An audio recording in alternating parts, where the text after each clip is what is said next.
I died on a Friday at 11:47 p.m. alone at my desk, choking on mochi in a Seoul office that smelled like printer ink.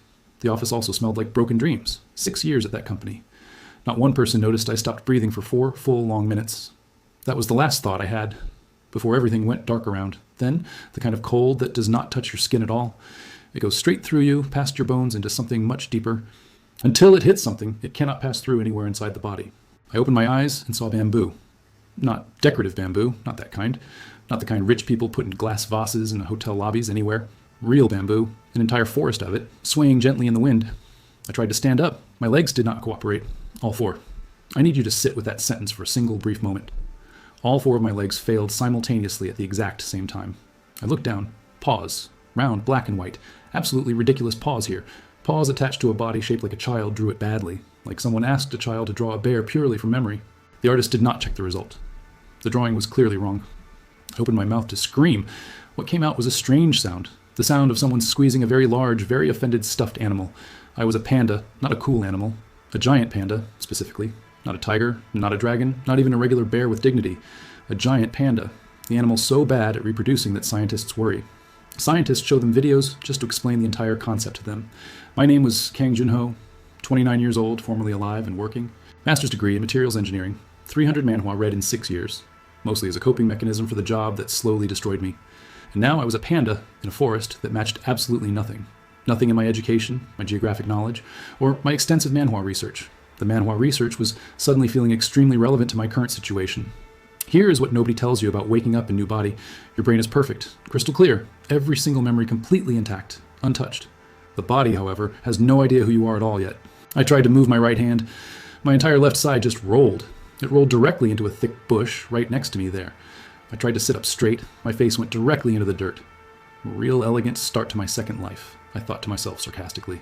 It took me 10 full minutes to walk in a straight line. 10 minutes without my face finding a tree trunk somewhere along path. 10 minutes for walking, something I had managed continuously since age 1. But here is the thing that stopped my spiral cold right then. I was bigger than expected. Not zoo panda big, not baby panda big, not the cute and small kind of big. I was enormous beyond all reason. Enormous in a way that bent small trees when I walked past. That was the first interesting thing about my situation here today, definitely. The second was the system window floating directly in front of face, blue and transparent, pulsing like someone installed a UI in my eyeballs. Welcome, host. Species, giant panda, last of kind. Title, the final panda, unique passive, void digestion. All materials consumed are broken down elementally. Level 1, I stared at it. Red, void. Digestion 3 times, slowly and carefully. All materials consumed are broken down and absorbed at the elemental level. My engineering brain started processing what this actually meant for my future. I could eat anything, not digest without dying, eat anything at all here whatsoever, absorb at the elemental level, eat anything I wanted to consume freely, less like a dietary feature, more like a geological event with fur. A geological event with fur and opinions about its own existence here. I looked at the bamboo, looked at my paws, looked at the window, the same brain that scored top 2% on national exams here. It was now running calculations about eating rocks professionally for a living. I closed the window by blinking at it, which took 6 tries, because I had never operated eyelids this size before in my life. New World, Panda Body, System Ability. I had read enough manhwa for this exact moment in time, finally feeling prepared by my reading. The question was not what the ability did. The question was different. The question was what kind of world this was, really, fundamentally speaking. In manhwa logic, you needed that information before making any other decision. I started walking toward what I hoped was a river somewhere nearby, because water meant terrain, terrain meant location, and location meant context, basically. Location meant I could begin figuring out literally anything else about situation. Walking as a panda is a specific experience, unlike anything else, really. Your center of gravity is a philosophical suggestion at this body size. Your back legs have their own agenda separate from the front ones. You permanently look like you lost an argument with the ground itself. 200 meters in, I heard voices. Human voices, very clearly speaking. I stopped behind a large tree and looked through the bamboo down. Down at a road below, 6 people, practical gear, weapons, no technology, fantasy world. Portal fantasy specifically, from the look of the system UI. I had read the genre for 6 years. I knew the basic rules. Ranks, dungeons, monsters, power measured in destruction. Standard Portal fantasy world setup. I gave myself 30% survival odds, and considered that very optimistic. Optimistic, given that I was level 1 and could barely walk yet. I had just spent 10 minutes learning to walk without falling sideways every few steps. The walking was clearly going to improve. The group moved east, and I spent the first day near stream, learning my body, and watching the system notify me about minerals constantly. Minerals? My paw pads were absorbing from the ground passively all day. Stream water alone gave me trace iron, calcium, and magnesium each sip. My skeleton improved by drinking water. I stared at this notification for a long time. Then I drank 3 more mouthfuls of water. By evening, I understood something important.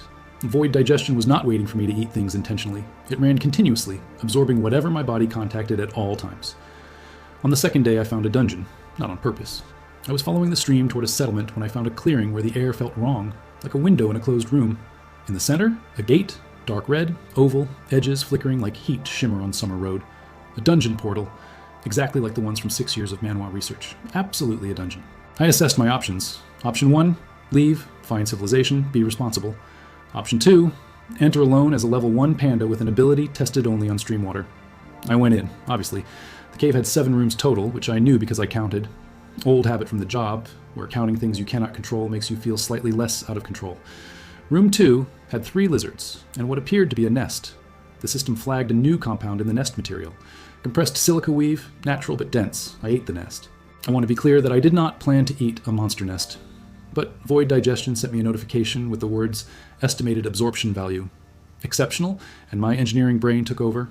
Nest material absorbed. Silica fiber structure integrated into tendon composition. Flexibility and tensile. Strength in limbs increased significantly. I flexed my paw experimentally. The paw felt different. Denser, but also more responsive, like the difference between a wooden beam and a carbon fiber rod. Different material, different performance envelope. I understood this. I had spent 6 years studying how material composition changes mechanical properties. I was now the material being composed. This was either the most interesting engineering problem of my life or the most disturbing one I had ever encountered. Room 3 had a pool of water that glowed blue at the bottom. The system identified it as mana-saturated groundwater. I drank the entire pool. The notifications ran for almost 2 full minutes. By room 4, I had stopped reading individual notifications and was just checking the summary every few minutes. The upgrades were stacking faster than I could process them individually. External defense, exceptional. Mana capacity, growing rapidly, bone density, significantly enhanced, muscle composition, restructured, and a new entry I had not seen before, cellular regeneration active. Cellular regeneration active. I poked at that one carefully.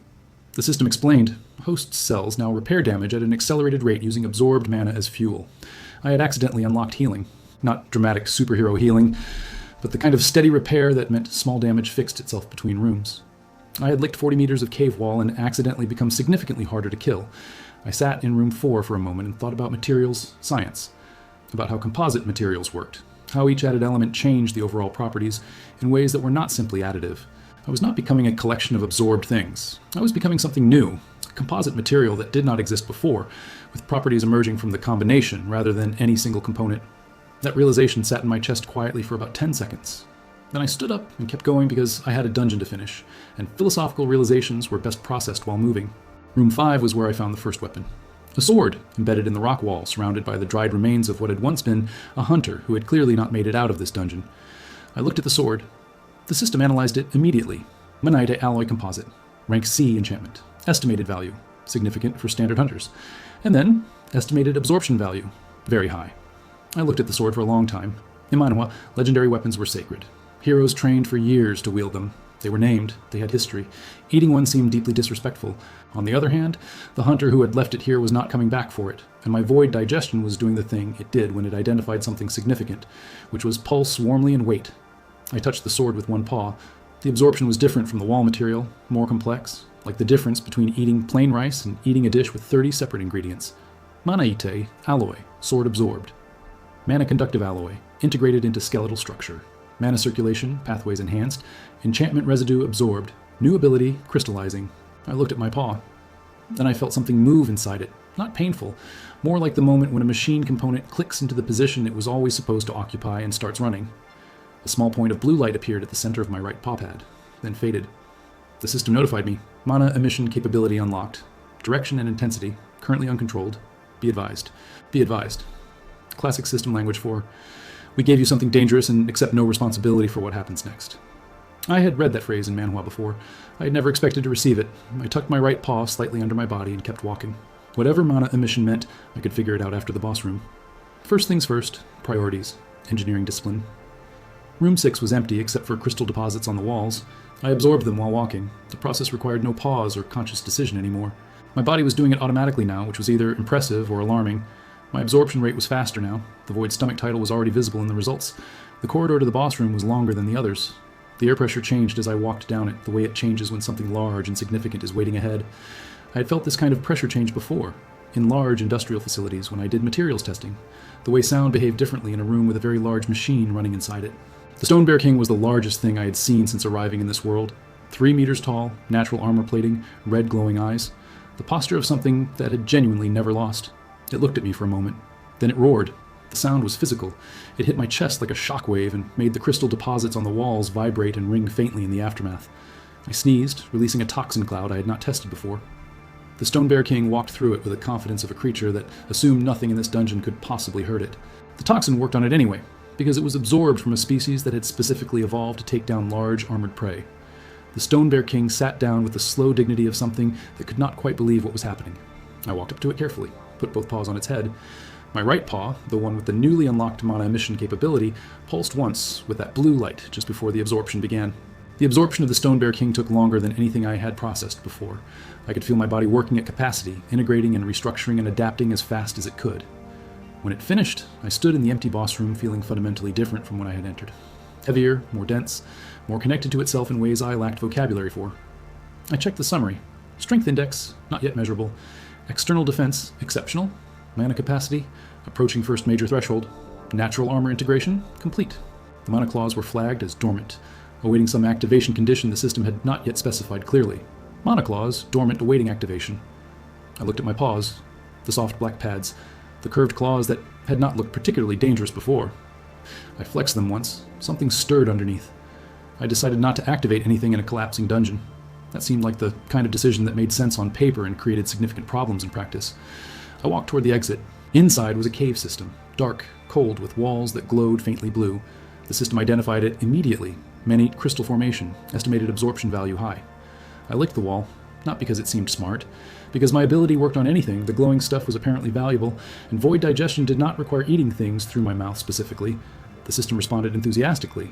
Manite crystal absorbed. Mana conductivity increased, ambient mana absorption unlocked. I licked more wall, then 30 more meters of glowing cave wall. By the first monster room, I had received 6 upgrade notifications, and my mana capacity had measurably increased. My body was running an upgrade process I had not scheduled or requested. The monster in room 1 was a large lizard with too many legs and a bad attitude about visitors. It saw me, made a threatening sound. I made a sound back. It considered, then charged. I had not planned a strategy. My legs gave out slightly from surprise, and I sat down, and the lizard ran directly into my chest. 200 kilograms of mineral-enhanced panda stopped it. The lizard bounced, hit the ground, looked at me with the expression of a creature experiencing serious recalibration of its entire threat model, then bit my shoulder. Its teeth broke. We both looked at my shoulder, then at each other. Then I reached out and put one paw gently on the lizard. The lizard was absorbed. I did not intend that. The system did not care. 11 notifications about what my body was doing differently now. Carapace scales integrated into host dermal layer. External defense increased significantly. And then the one that gave me pause. Host is advised that absorbed capabilities may manifest unexpectedly. I read that line twice and filed it under deeply concerning for later, because right now I had a dungeon to finish. By room 5, 4 more lizards absorbed, 1 living stalagmite consumed, 30 meters of crystal wall licked clean. My strength index had already exceeded standard measurement metrics, not yet measurable by standard metrics. At level 1, 2 days in this world, already outside the measurement range. This seemed structurally wrong in ways I could not fully articulate. The boss room was cathedral large with manite crystal covering the walls. The Stone Bear King waited in the center, rank B, threat level extreme for standard hunters. I was not standard. The Stone Bear King roared. I sneezed, not intentionally. The sneeze released carapace toxin I had absorbed earlier, which the boss walked through with impressive confidence. Then it sat down. Its eyes went slightly crossed. I walked up and put both paws on its head. The absorption that followed took 11 notification windows to describe. I will give you the highlights instead. Bone density restructuring. Mana core integration. Natural weapon manifestation potential unlocked. That last one I did not fully understand, and filed next to the May manifest unexpectedly note. The dungeon dissolved the way dungeons do in Manhwa. Walls shimmered, space folded, and I was in the clearing again with sunlight on my face and a new title appearing in front of my eyes. Void stomach. All absorption rates increased by 50%, permanently. Earned by clearing a B-rank dungeon as a level 1 panda who sneezed on the final boss and won by accident. I looked at my paws, looked at the clearing, looked at the sky. By rough estimation, I had been in this world less than 48 hours and had already broken something important structurally. From the tree line, footsteps. Fast, multiple sets. 6 figures burst into the clearing and stopped. The same 6 hunters from the road yesterday, all of them staring directly at me. They looked at me, I looked at them. We all looked at the empty space where the dungeon portal had been 30 seconds ago.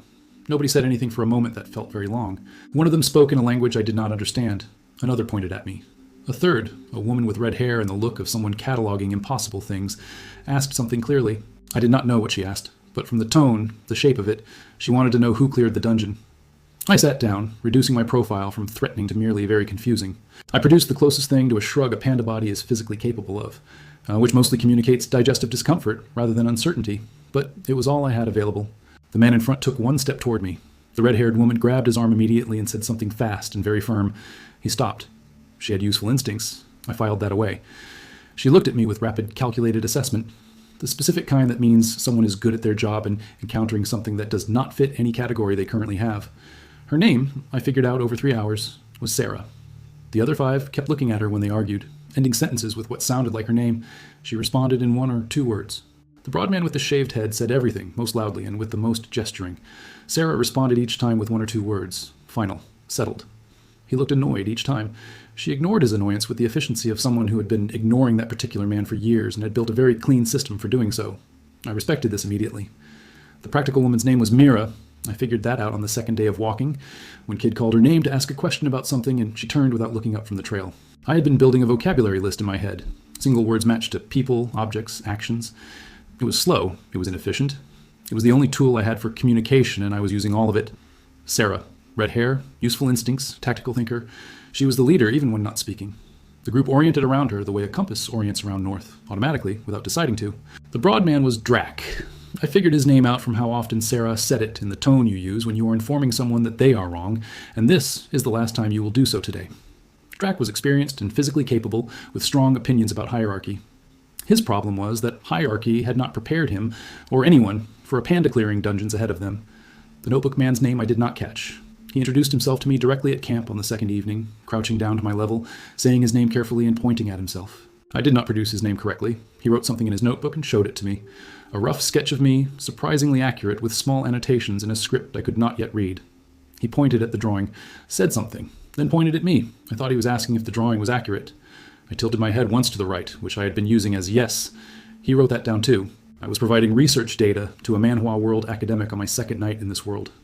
This felt exactly like the kind of thing that happened to me. My entire previous life had had this energy. The walk to town on day 3 passed through farmland that gave way to the stone road and then to walls that were practical rather than decorative, built to keep things out rather than to look impressive. I absorbed mineral compounds from the road for 4 hours. My paw pads were running a continuous low-level analysis. Background noise now, the way city sounds become background noise after years of exposure. Inside the guild hall, while everyone argued about me at the counter, I stayed on the floor and watched people.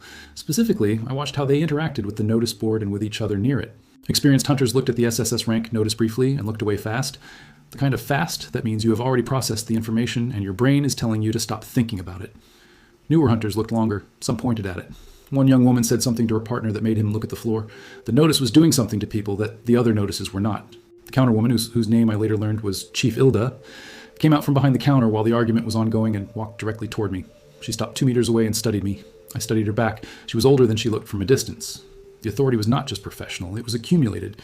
She had been doing this for a long time, and she had seen a lot of things. She said something. A single sentence. Then she waited. I did not understand it. She said a different single sentence and waited again. I still did not understand. She nodded once, confirming something she had suspected. Then she said one word clearly and pointed at the SSS notice board. She said the word a second time and waited. I looked at the notice, looked at her. I did not know the word, but I understood the question. But I understood she was asking me something about it. I got up from the floor, walked to the notice board, and put one paw flat on the space directly in front of the SS notice. Then I looked at her. The guild hall went quiet again. Chief Ilda looked at my paw on the wall, looked at my face, said something short, very quiet, more to herself than to anyone in the room. Then she went back behind the counter. The discussion about me seemed to be over. Sarah came to collect me from the notice board with the expression of someone who had a conversation clarified by a third party without understanding how. She led me upstairs. The storage room was clearly a temporary solution. Hay on the floor, a window, the smell of grain. It was warm, enclosed, and currently belonged to no one else, which in my situation was more than enough to qualify as adequate shelter. I spent the first hour running a mental inventory. Not physical, mental. What I had, what I needed, what was coming. The kind of structured analysis I had always run at the start of every new project in my previous professional career. What I had, an ability that absorbed materials and converted them to body upgrades, running continuously without my input. A level 1 classification that clearly did not reflect actual capability. Black mana that made experienced hunters look twice. One alliance of uncertain terms with a hunter named Sarah. What I needed? Language. A map. Understanding of what SSS rank meant, practically. Information about other giant pandas, if any had existed in this world before me, and what had happened to them. That last one was a question I had been avoiding. The system called me the last of kind, which meant others had existed once, which meant something had happened to them, which meant the SSS notice and my being last of kind might not be unrelated. In materials science, two unusual things appearing simultaneously in the same system usually belong to the same phenomenon. I looked at the ceiling of the storage room for a long time. The blacksmith outside had stopped. The town was getting quieter. My paw pads were still absorbing trace minerals from the hay on the floor. Passive absorption. Summary. Total unique compounds integrated today. 47. Body composition. Enhanced from base. Significant. Mana clause. Still dormant. Cellular regeneration. Active and stable. I read the full summary for the first time. It listed every compound, every change, every capability in precise system language that my engineering brain found deeply satisfying after a day of reading nothing. The mana clause entry had a note I had not seen before. Activation will occur under conditions of significant threat or high mana density. Host cannot force activation. Host should be aware of this limitation. I read that note 3 times. Capabilities I could not control. Activating under conditions I could not fully predict. A materials behavior problem. Unknown activation threshold. Unknown output magnitude. In my previous job, we called that a failure mode. You designed around it. You made sure the failure mode did not engage in a context where it created more damage than the original problem. That was a design limitation I needed to account for and build around before things escalated beyond what I could manage. The town made its nighttime sounds outside. I heard voices from the direction of the guild hall, the specific rhythm of a planning conversation. Once I heard Sarah's voice clearly, though not what she said, then Chief Ilda's voice responding, then quiet. Then both together briefly, then Sarah alone, then silence. Whatever they discussed ended in agreement. I knew from the rhythm of it, the specific cadence of a negotiation reaching resolution, that something had been decided about me tonight. Whether it was a good decision or a complicated one, I would find out in the morning. For now I lay in the hay and looked at the ceiling of a storage room in a world that had not been designed for me. Morning arrived with light through the storage room window and the sound of the guild hall waking up below me. Boots on floorboards, the clatter of equipment, voices starting the day. I had not slept. Pandas sleep a lot in nature, apparently, because digesting bamboo requires significant rest. But I was not a natural panda, and my brain was not designed for that particular schedule. I had spent the night processing, absorbing trace compounds from the hay, running the system summaries, building what vocabulary I could from pure observation and memory of the day before. When Sarah appeared in the doorway at what I estimated was early morning, I was sitting upright looking at the wall, which must have appeared either meditative or concerning depending on your perspective. She looked at me for a moment, said something. I looked at her. She repeated it slightly slower, with the patient emphasis of someone trying a different volume on a person they have decided can understand them. I tilted my head once to the right, which I had been using consistently for yes. She paused, tilted her head, said a short word. I tilted right. She said a different short word. I tilted right again. She stopped. Said the second word again, then shook her head while saying it. I understood. She was testing whether my yes signal was genuine or just a default response I gave to everything. I tilted left this time. She had not seen me tilt left before. Her eyes sharpened. She said the second word again. I tilted left again. She said the first word. I tilted right. A smile crossed her face. Not a big smile. Small, quick, and professional, but genuine. She had just confirmed that I had a yes and no system and that I was using it intentionally. She sat down on the floor across from me. The counterwoman, calm authority of someone who ran a complicated organization and had developed complete immunity to difficult people over many years, said something that cut through the noise. The room got quieter. She looked at me directly, said something formal, a question that mattered, where the answer had real weight. I did not understand the words. I understood the tone. I put one paw flat on the floor, lowered my head slightly, held that position for 3 full seconds, then looked up at her. A long moment of silence. Then she said something very short. The room slowly started moving again. I had no idea what I had just agreed to, but the counterwoman was satisfied, and in any organization, that is the result that matters most. Sarah looked at me from the counter with something new in her expression, still calculating, but with something underneath the calculation that might, under the right light, look like trust starting. She led me to a storage room upstairs that someone had partially cleared and filled with hay, not designed for pandas. Nothing in this world had been designed for pandas until I arrived. She stood in the doorway after showing me the room, said one word, clear and careful, like she was testing whether I would react to it, watching my face. I thought she might be offering something. I opened my mouth and made a sound that was not language. She looked at me for a moment more. Then she nodded once, the small, precise nod of someone committing to a decision, and left. Outside the window, the town made its evening sounds, cartwheels, voices, a blacksmith working late, a world full of materials I had not yet absorbed, a world with an SSS notice on a wall. In my previous life, I had been a materials engineer. My entire professional value was knowing what things were made of and what happened when you changed the composition. I was built for this, because void digestion was not eating, it was transformation, taking something apart at the elemental level and integrating it into you, slowly, invisibly, until someone ran into the effects. I had died Friday, woken Saturday in a bamboo forest. It was now Sunday evening, one dungeon cleared, one hunter group acquired, one town entered, one guild arrangement made, one hay room. Not bad for a weekend. Not bad for a level 1 panda with no language, no plan, and a strength index the system described as not yet measurable by standard metrics. That should worry someone. And somewhere in the direction of that SSS notice, something was already moving. Something the most experienced hunters in this town had pinned to the most prominent spot on their board.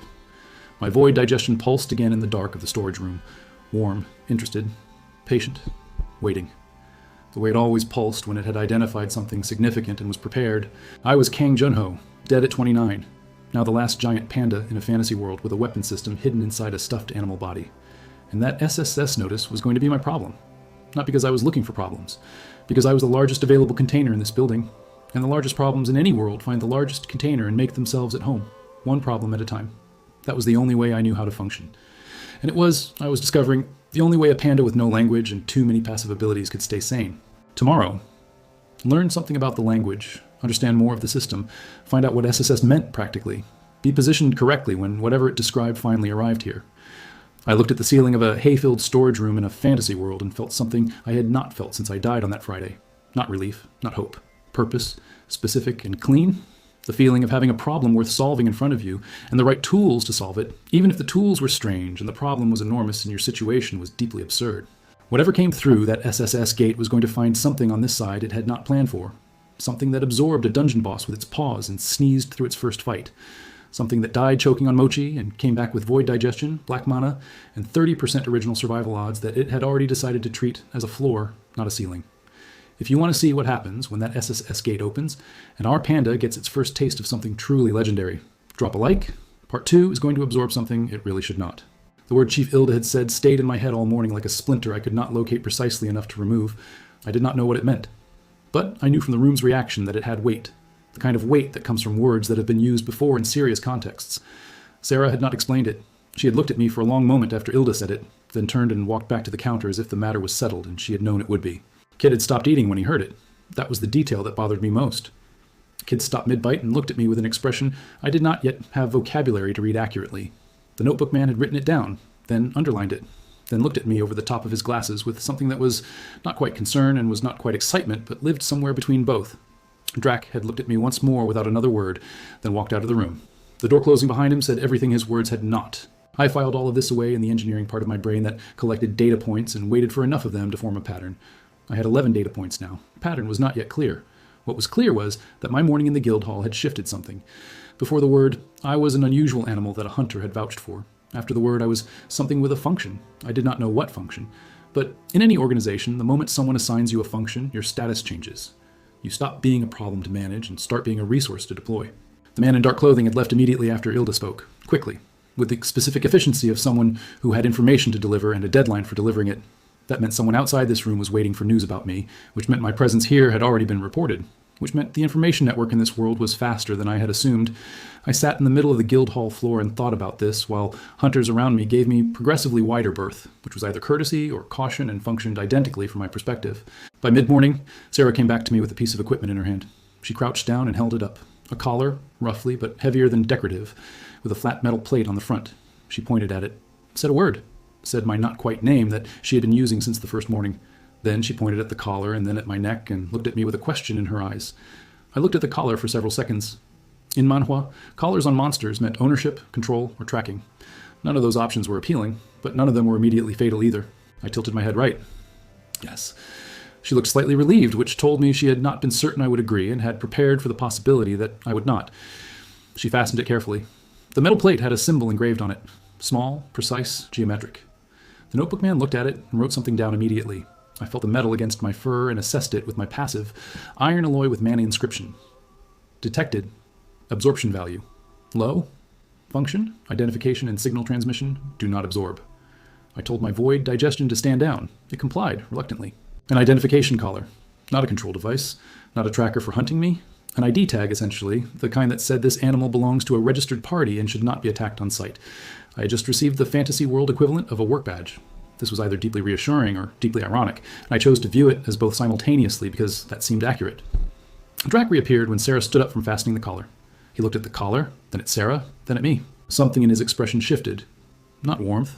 Drac did not appear to do warmth in my direction, but something adjacent to recalibration. The hostility had changed character. It was now the hostility of someone who disagrees with a decision rather than someone who rejects a presence entirely. That was a meaningful distinction. That was progress. Marginal but measurable. In materials science, we called that a phase change. Same fundamental substance, different structural arrangement. Still iron, but now it conducts differently. The rest of the morning was logistics. I watched the group prepare. Packing equipment, reviewing maps, checking weapons with the focused attention of people who were about to need them soon. Kid was the most efficient packer I had ever watched. His gear went from spread across the table to fully assembled on his person in under 4 minutes. He noticed me watching and grinned. He said something and made a gesture I interpreted as, "Look how fast." I tilted right. He looked pleased. Sarah told him something from across the room without looking up from her map. He deflated slightly. The notebook man packed last and most carefully. Every item wrapped, every case secured, the notebook in a specific inside pocket of his jacket that he patted twice after closing it to confirm its presence. I recognized that gesture. I had done it every morning in my previous life with my work badge before leaving the apartment. Some habits crossed species lines, apparently. By noon, the group was assembled and moving. I fell into position at the rear, which was where I had been since the road 3 days ago, and which suited me because it gave the best observation angles. The road out of town headed east, the same direction we had come from, but further. The terrain changed faster than I expected. The farmland gave way to something rougher, with less cultivation and more rock. Mana sense was active constantly now, a background hum of information overlaid on everything I saw. The mana density increased as we moved east, measurably. Something significant was ahead. I tracked it the way I tracked material gradients in my previous work. A gradient meant a source. The source was east, large enough to affect ambient mana distribution across kilometers of terrain. Sarah was tracking it too. I could see her attention shift east every few minutes, the way an experienced person's attention shifts towards something they are not looking at directly but are aware of. Kid noticed it later. Around the second hour of walking, he said something to the notebook man, who responded while writing in his notebook, which he had been doing steadily since we left town. Drac noticed it earliest of all of us, which revised my opinion of him upward. He had been oriented east with his full body for most of the walk, not just his eyes. Experience doing what instinct could not. We stopped at midday near a stream that ran fast and cold between rocks. Mira produced food from somewhere with the efficiency of someone who had been feeding groups on the road for a long time. She handed me a portion without fanfare. I absorbed it. The system noted the compound breakdown and filed it. My ongoing nutritional state was apparently excellent by any metric the system tracked. While the group ate, Sarah spread a map on a flat rock. The notebook man joined her. They talked in low voices while pointing at various features. Drac stood slightly apart and listened without contributing. I moved close enough to see the map without crowding anyone. The map showed the region we were moving through with dungeon markers, settlement symbols, and at the eastern edge, something marked differently. Not a dungeon marker, not a settlement. A different symbol altogether. The same one from the SSS notice board, the same one my void digestion had pulsed at differently this morning in the guild hall. It was closer than I had estimated from the ambient mana gradient. Maybe 2 days at our current pace. Maybe less, if the gradient was accelerating, which gradients sometimes did near active sources. Sarah noticed me looking at the map. She did not move it away. She pointed at the symbol and said a word. Then she looked at me and said it again, slower. I stored the sound carefully. I pointed at the symbol, then at myself, then tilted right. She looked at me for a moment. Then she pointed at the symbol, then at the group, then tilted right herself. All of us. Not just me, together. That changed my assessment significantly. They were not bringing me to the SSS location as a weapon to be deployed independently. They were going together, which meant this was not a simple delivery mission, which meant the situation was complicated enough that they needed everything they had, including a panda with black mana and an ability set the system kept describing as not yet measurable by standard metrics. I looked at the map for another moment. Then I looked east. The mana gradient was definitely accelerating. Something out there was active and getting more active, not less. This was a timeline problem. Sarah rolled up the map and we moved on. The afternoon walk was quieter than the morning. The group had shifted into a different mode, more alert, more spaced, checking angles without discussing it. Professional behavior from experienced people who understood what moving towards something significant required. I adjusted accordingly. Absorption, passive, fully active, processing everything. The rocks on the road changed composition as we moved east. Higher mineral density, more mana-reactive compounds embedded in the stone. I absorbed continuously through my paw pads. Enhanced, mana-reactive mineral. Detected, integration, accelerating, mana capacity. Growth, Estimated time to second major threshold, 14 hours at current absorption rate. Second major threshold approaching. The first had unlocked mana sense, and I had no idea what the second would do.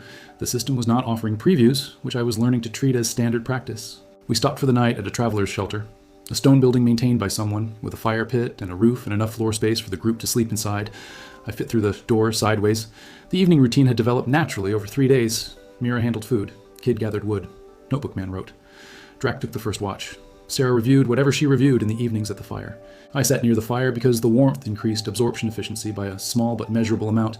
The system had noted this 3 days ago, and I had adjusted my positioning ever since. Kid sat near me again. He had been doing this since the first night, not crowding, just close enough to share the same general space. He seemed to find it comfortable. I found it useful data. The kind you cannot manufacture, only observe over time. In any group, the person who voluntarily sits nearest to the unknown element either has no instinct for self-preservation or has made an assessment that the unknown element is not a threat. Kid was not stupid. He was young, enthusiastic, and moved through the world with an open curiosity I recognized as rare. Most people in most worlds learn to suppress curiosity for safety. Kid had not learned that yet. He pulled out something from his pack and held it up to me. A small carved figure. Animal, roughly bear-shaped with rounded ears. He pointed at it, then at me, then made a questioning sound. I looked at the carving. It was not a panda specifically. The coloring was wrong and the shape was slightly off.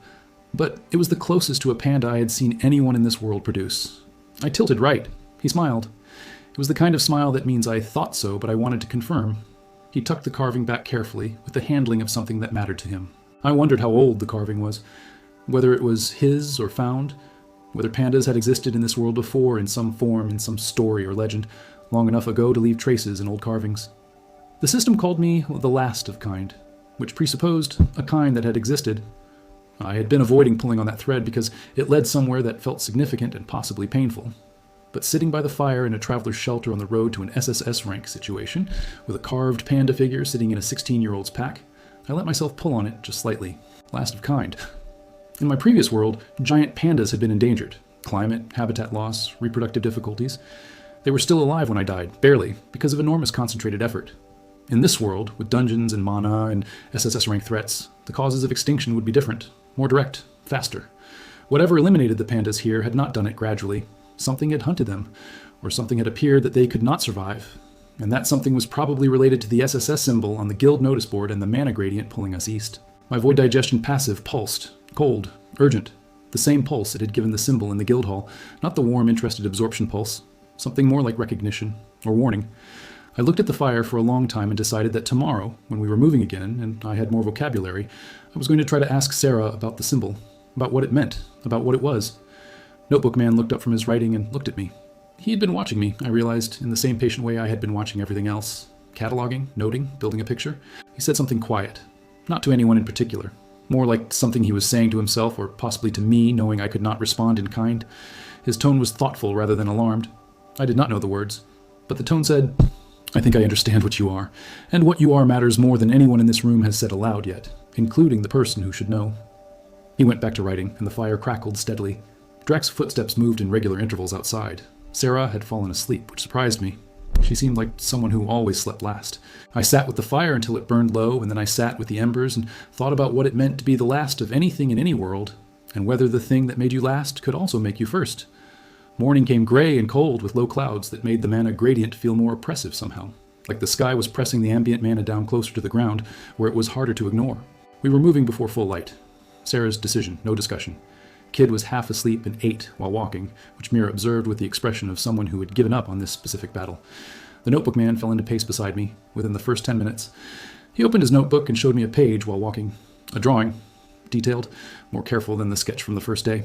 It showed the SSS symbol from the notice board, reproduced exactly, and around it smaller symbols arranged in a specific pattern, and at the center, rendered larger than the others, a shape I recognized. A panda, stylized clearly old in the artistic style, but unmistakably a panda, in the center of whatever the SSS symbol represented in this world's iconography. At the center, not at the edge, at the center. I stopped walking. Notebook man stopped beside me. The rest of the group continued for 3 steps before Sarah noticed and stopped too. She turned and looked at us. I looked at the drawing for a long time, then at Notebook man. He watched my face with the patient focus of someone who had prepared for this moment and was checking predictions against results. I pointed at the panda symbol, pointed at myself, tilted right. He nodded once, said one word, said it again. The word had 3 syllables and the specific sound of something old. A title, maybe, or a name. Sarah walked back to us and looked at the notebook, at the drawing, then at me. Her expression did not change dramatically, but something behind it shifted. A hypothesis becoming a conclusion. She said the same word Notebook Man had said, 3 syllables. Then she said one of my vocabulary words, the one that meant come. She turned and kept walking. I followed. We all followed. The monogradient hit a new intensity around mid-morning. Not sudden. A steady increase that crossed a threshold where even Kid, who was the least experienced of the group, stopped mid-sentence and looked east.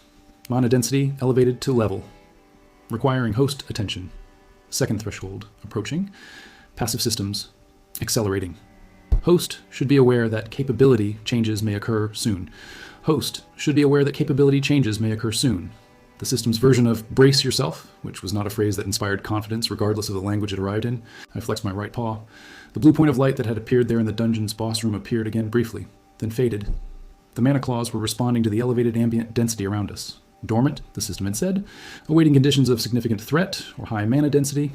We were approaching high mana density, which meant the dormant capability was beginning to stir. I kept my right paw slightly tucked as I walked, not hiding it, because hiding things from people whose survival might depend on accurate information seemed counterproductive. Just being aware of it. Drac noticed anyway. He had been watching me more carefully since this morning, since Sarah had come back from the notebook drawing with a different expression. He said something to her in a low voice. She responded without looking at him. Whatever she said, he did not argue.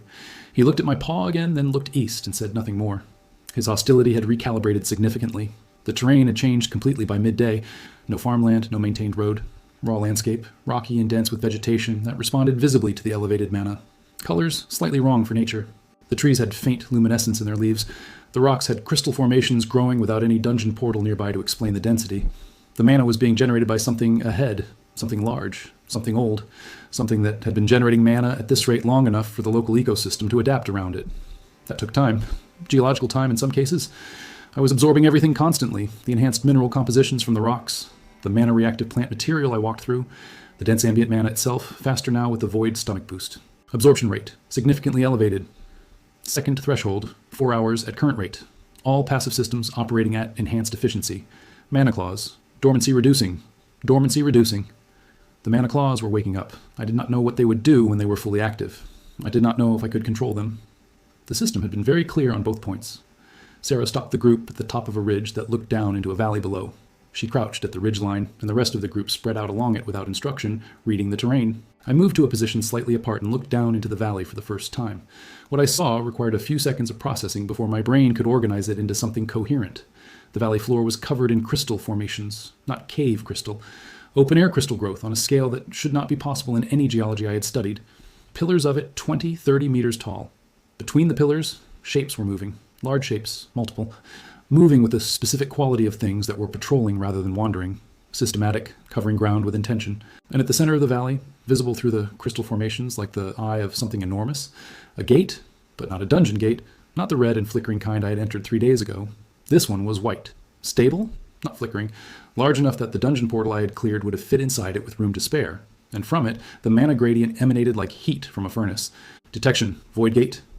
Classification, permanent rift, not temporary dungeon portal. Current status, active and expanding. Estimated time to critical expansion, unknown. Threat level, catastrophic. I read that notification 3 times. Catastrophic, not extreme. The rating for the B rank boss I had cleared. Not the standard danger levels I had seen on the notice board. Catastrophic. The system had ratings above catastrophic. I had seen SSS on the notice board. I did not yet know where catastrophic sat on that scale. Based on what I was looking at, I was not certain it mattered. Sarah was looking through something, a small device, lens-based, that she held to one eye and pointed into the valley. She said something very quiet. The notebook man responded from beside her. The exchange that followed was short and low-voiced. I caught 3 of my vocabulary words in it. Danger, together, and the 3-syllable title from the drawing in Notebook Man's book, said once by Sarah, directed at Notebook Man, in the tone of someone confirming a fact they had already accepted. He responded in a single word. She put the lens device away and looked at me. Not at the valley, not at the gate or the crystal formations or the moving shapes below. At me, directly and steadily, the way she had looked at me every time she was making a decision that would matter. She said the 3-syllable word, the title. Then she pointed into the valley. Then she looked at me and waited, without tilting her head for a question, just waiting, as if she already knew my answer. I looked down into the valley, at the white gate generating mana that was rewriting the local ecosystem, at the shapes moving through crystal formations that had grown from a source that should not exist. I looked at my paws, The right one pulsed once with the blue light.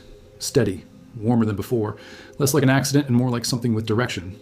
My void digestion pulsed twice, the warm pulse for something absorb-worthy, and the cold urgent one it had reserved for the symbol, the gate, and whatever the system classified as catastrophic, both at once, for the first time. I stayed with that for a moment and thought about what it meant for a material system to simultaneously flag something as dangerous and as worth absorbing. In my previous life, the most valuable materials were always the most unstable, highest energy compounds, densest alloys, the composites requiring the most careful handling because the payoff was largest. I looked at the gate. I looked at Sarah, who was still waiting without impatience or pressure. I looked at Notebook Man, who had his notebook closed and his pen put away. At Kid, who was not grinning. Then I stood up from the ridge, all four paws, put weight on my right paw fully for the first time since the mana claws had started waking up.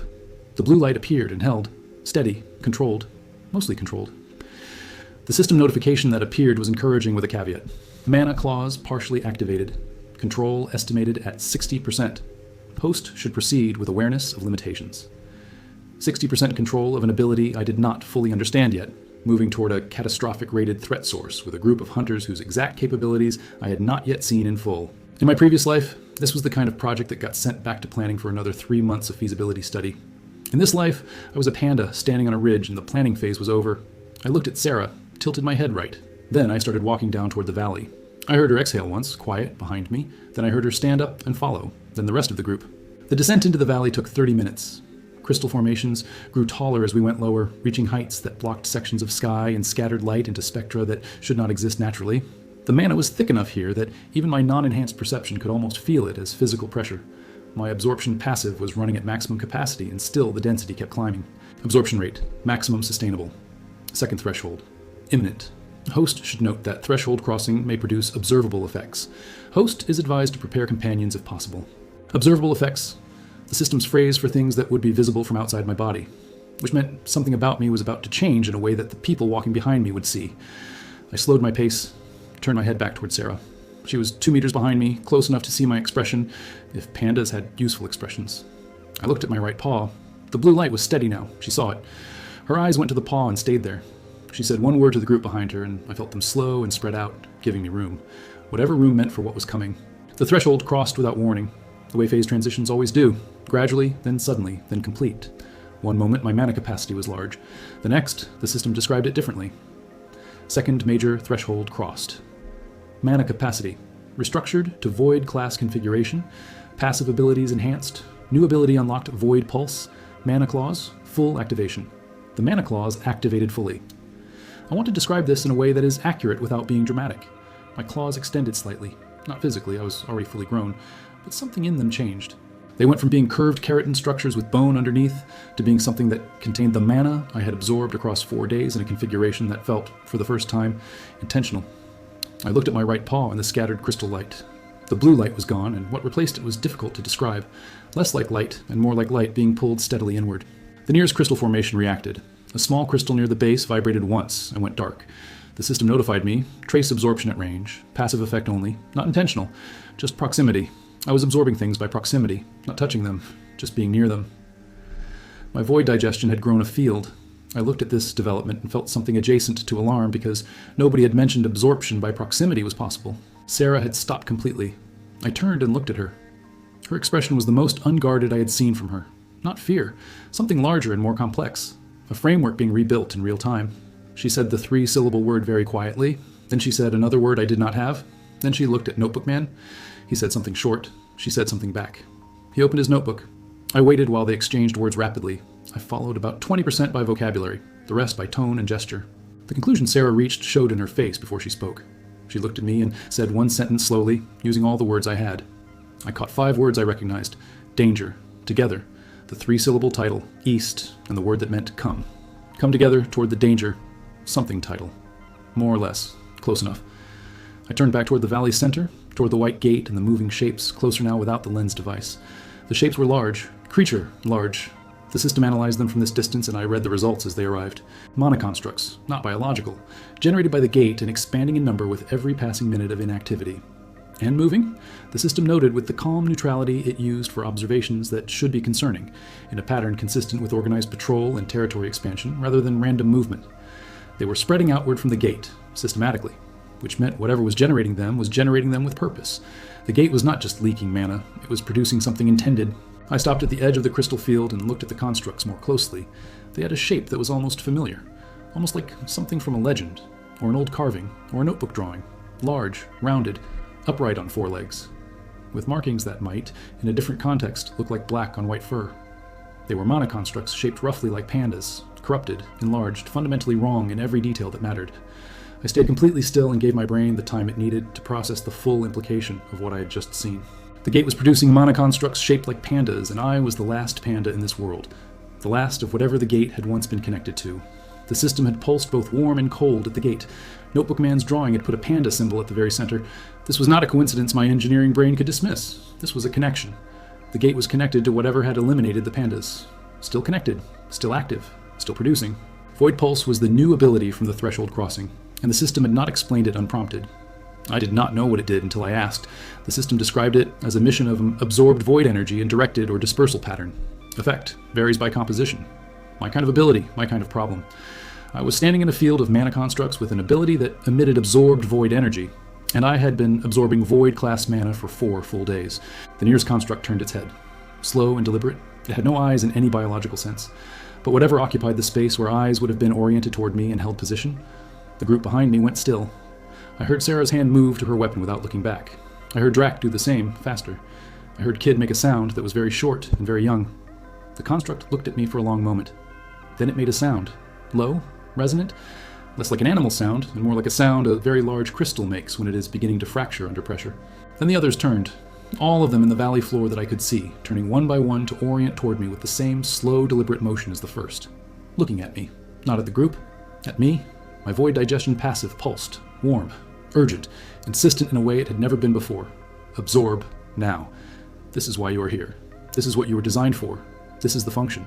I looked at the constructs looking at me, looked at the gate generating more of them behind, looked at my paws, where the mana claws were fully active and the absorption field pulled at the nearest crystals. I had 30% original survival odds on day 1. I had cleared a B-rank dungeon by accident on day 2. I had absorbed everything available to me across 4 days and crossed 2 system thresholds without planning to. And now I was at the edge of a valley full of mana constructs built from whatever destroyed my species, with an absorption ability that worked on everything, including, apparently, the constructs themselves, 60% control of my mana claws, full passive absorption, void pulse unlocked, second threshold crossed, and the system rating the situation as catastrophic, which it had not done for anything else. I took one breath. In through the nose, out slowly, the way I had learned to breathe in stressful materials testing situations when the equipment was behaving unpredictably and the margin for error was small. Then I stepped forward into the valley. The nearest construct moved toward me. The mana claws extended fully. The absorption field expanded outward in a ring that made ground-level crystal formations vibrate. Behind me, Sarah drew her weapon. The Manate blade caught the scattered light. Notebook Man's hands moved in a pattern I recognized as spellcasting even without knowing this world's specific system. Drac, to his credit, stepped up beside me. Not behind me. Beside me. He looked at me sideways once, said something I did not have the vocabulary for. The tone said, "I still do not understand what you are." Then he looked at the constructs and his hand steadied on his weapon, and the rest of that sentence was clear enough without translation. "But I am here. We are here. Let us see what happens." I looked at the nearest construct. My void digestion pulsed warm and urgent. The mana claw on my right paw extended to its full length and held steady. 60% control. Better than nothing. Catastrophic rated threat. Last known panda in the world. Void stomach title. Absorption field already expanding from my paws without my asking it to. Let us find out together what a panda does when it is standing in front of the thing that ended its entire species. The first construct reached us at the edge of the crystal field. Not charging, walking. Deliberate, measured, covering ground with a specific economy of something that had no urgency because it had no doubt. I watched it approach and ran a material analysis through my passive as it got closer. The system returned results faster now, everything faster after the second threshold. Mana construct, void panda derivative. Composition, compressed ambient mana, void energy core. Structural integrity, high. Absorption, potential, very high. Recommended action, absorb. Recommended action, absorb. The system had never given me a recommended action before. I looked at the word for a moment and thought about what it meant for an ability to have an opinion about a situation. Then the construct reached the outer edge of my passive absorption field and stopped. It felt the field, or whatever passed for feeling in a mana construct made of compressed void energy. It lowered its head. Not the same motion as the head turn from before. Lower, held, The universal posture of submission across every species I had ever seen use it, in this life and the previous one. I stayed still. The construct stayed still. The rest of the constructs in the valley had stopped moving, all of them oriented toward us, watching with whatever substitute for eyes they used. Sarah said something very quiet behind me. Not to me. To Notebook Man, probably. He responded in a sound that was barely audible at all. Then, silence from the group. The construct stayed in its lowered posture. My absorption passive pulsed steadily. My mana claws were extended and fully active, and nothing happened. 3 seconds, 5, 10. Then the construct moved again, not toward me, sideways, creating a path through the crystal formation it had been blocking. A clear route into the valley, toward the white gate at the center. It had moved out of the way. A Void-class mana construct that the system had rated as high structural integrity and recommended I absorb had moved out of my way and created a path forward. I looked at this for a long moment. Then I looked at the next construct in line. It was also moving sideways, creating the same path, clearing the same route toward the gate at the center, then the next one, and the next. All the way down to the center of the valley, constructs stepping aside in sequence, each one lowering its head briefly as it cleared the way, each one moving sideways. The valley was making a corridor for me, a path that did not exist 3 minutes ago and now existed because every construct between me and the gate had chosen to make room for it. Drax said something behind me. Loud. Not alarmed exactly, but the particular tone of someone whose entire framework for a situation has just been replaced, and they have opinions about it. Sarah said something back. Short. Firm. The same tone she used when his opinions were not relevant to the current decision. He said something else. She did not respond this time. Kid made a small sound that could have been a word, or could have been something that had not reached word status yet. Either way, it communicated something along the lines of, "Are you seeing this too? I was seeing it. The path was clear. The constructs had made room. The white gate was visible from here, stable and bright and generating mana in a steady pulse that my absorption passive was drinking in." I took one step forward onto the path. The constructs on either side held position. Their heads were still lowered. My absorption field pulled at them gently from both sides as I passed between them. The system notified me. Passive absorption from constructs at reduced rate due to voluntary proximity positioning. Translation? They were letting me absorb from them, deliberately, cooperating with it. I stopped walking in the middle of the path and ran through everything I knew quickly. The way you run a materials assessment when you realize the material is not what you originally thought it was. The system called them Void Panda derivatives, made from the same energy I was expressing as Mana Claws and Void Pulse, shaped like pandas, and they were deferring to me specifically and deliberately. These were not enemy constructs, or they were not only enemy constructs. They were something the gate had been generating for long enough to build them into a pattern, and the pattern recognized me. I was the last panda. The gate was connected to whatever had eliminated them. The constructs the gate made were shaped like pandas, and they were deferring to the last one they had ever encountered. That was either the most tragic thought I had processed since arriving in this world, or it was critical tactical information. Probably both. The most important information usually had an emotional cost. Notebook Man called something from behind me. I turned enough to see him. He had his notebook open and he was holding up a page with his drawing on it, the panda symbol at the center of the SSS notation. He pointed at the symbol, then at the gate, then at me. Then he made a gesture I had not seen him make before. Both hands together, fingers spread, then slowly bringing them together until they interlocked. I did not have that word yet, but the gesture was clear enough. Connect, or belong, or this is what you are to that thing, something in that neighborhood. The path cleared all the way to the gate. The constructs lined both sides, silent, heads lowered, passive absorption, cooperative. The gate itself pulsed steadily ahead. I looked at the gate for a long time, then back at Sarah. She met my eyes. She did not look afraid. She looked like someone who had done the calculation and accepted the result even without liking every step. She nodded once. The small firm nod I had learned to read as she had made her decision, and it was final. And it was go. Then she pointed at the gate. Then she pointed at herself in the group. Then at me. Together. I turned back to the gate, took a breath. Mana claws fully extended. Absorption field at maximum radius. The void pulse ready to discharge if the system's 60% control estimate still held. It was a lot of uncertainty for one approach to one gate. On the other hand, I died at my desk, choking on a snack. Uncertainty was not something I was entitled to be precious about anymore. The nearest construct on my left made a sound as I started walking. Low, resonant, the same crystal fracture quality as before, but quieter, held longer, less like a threat and more like something else. I kept walking. The sound continued. Then the construct on my right joined it, then the next pair. By the time I was halfway down the path, all of the constructs on both sides were making the sound together. It was not language, not any language I could recognize or decode, but it had structure, rhythm. It repeated with the specific quality of something that was not random but was not fully intentional either. Memory, maybe. Something the gate had written into them from whatever it was connected to. Whatever had existed here before the pandas were eliminated. Something trying to be remembered by any means available. Sarah was close behind me now. I could hear her breathing, steady and controlled. The Notebook Man was writing even while walking. Kid was absolutely silent for the first time since I had met him. Drac was last. I would have predicted that, but he was there. He had not stopped at the edge. He was walking the path, through a corridor of void panda constructs vibrating crystal formations on both sides. The gate was 10 meters ahead. 5. 3. The mana density this close was extraordinary, and my absorption passive was running so fast, the system had stopped individual notifications and switched to batching. Batch absorption. Summary. 847 unique compounds identified in last 30 seconds. Integration ongoing. Second threshold. Effects compounding. Host mana capacity. Expanding continuously. Expanding continuously. Past any fixed metric the system could still meaningfully apply to the situation. I looked down at my paws. The mana claws had changed color since entering the path. No longer blue. The same black as my mana, with points of other colors inside. The gate was directly in front of me. Up close it was not white. It was every color. Layered, shifting. A surface that could not decide what it was made of because it was made of everything at once. My void digestion was not pulsing. It had gone completely still, and in my experience that was not the absence of response. It was the response, the stillness of a system that had just encountered exactly what it was designed to process from the beginning. I raised one paw and held it in front of the gate surface. The gate moved toward my paw, not away from it, closing the last centimeter of distance itself. The surface reached for the absorption field like a material reaching for the process designed to transform it. That was all the information I needed. I pressed my paw flat against the surface of the gate and held it there. The sound from the constructs stopped instantly. The entire valley went silent. The crystal formations stopped vibrating. The ambient mana flattened to stillness for one complete second. Then the gate spoke, not in words, in the language of systems encountering other systems when they share enough fundamental properties to communicate directly. Materials meeting their designated process. Void gate interaction. Initiated. Host classification. Recognized. Void sovereign. Primary function. Unlocking. Host should be advised. This process is not reversible. Void sovereign. I had not seen that classification before, and the system had never used it.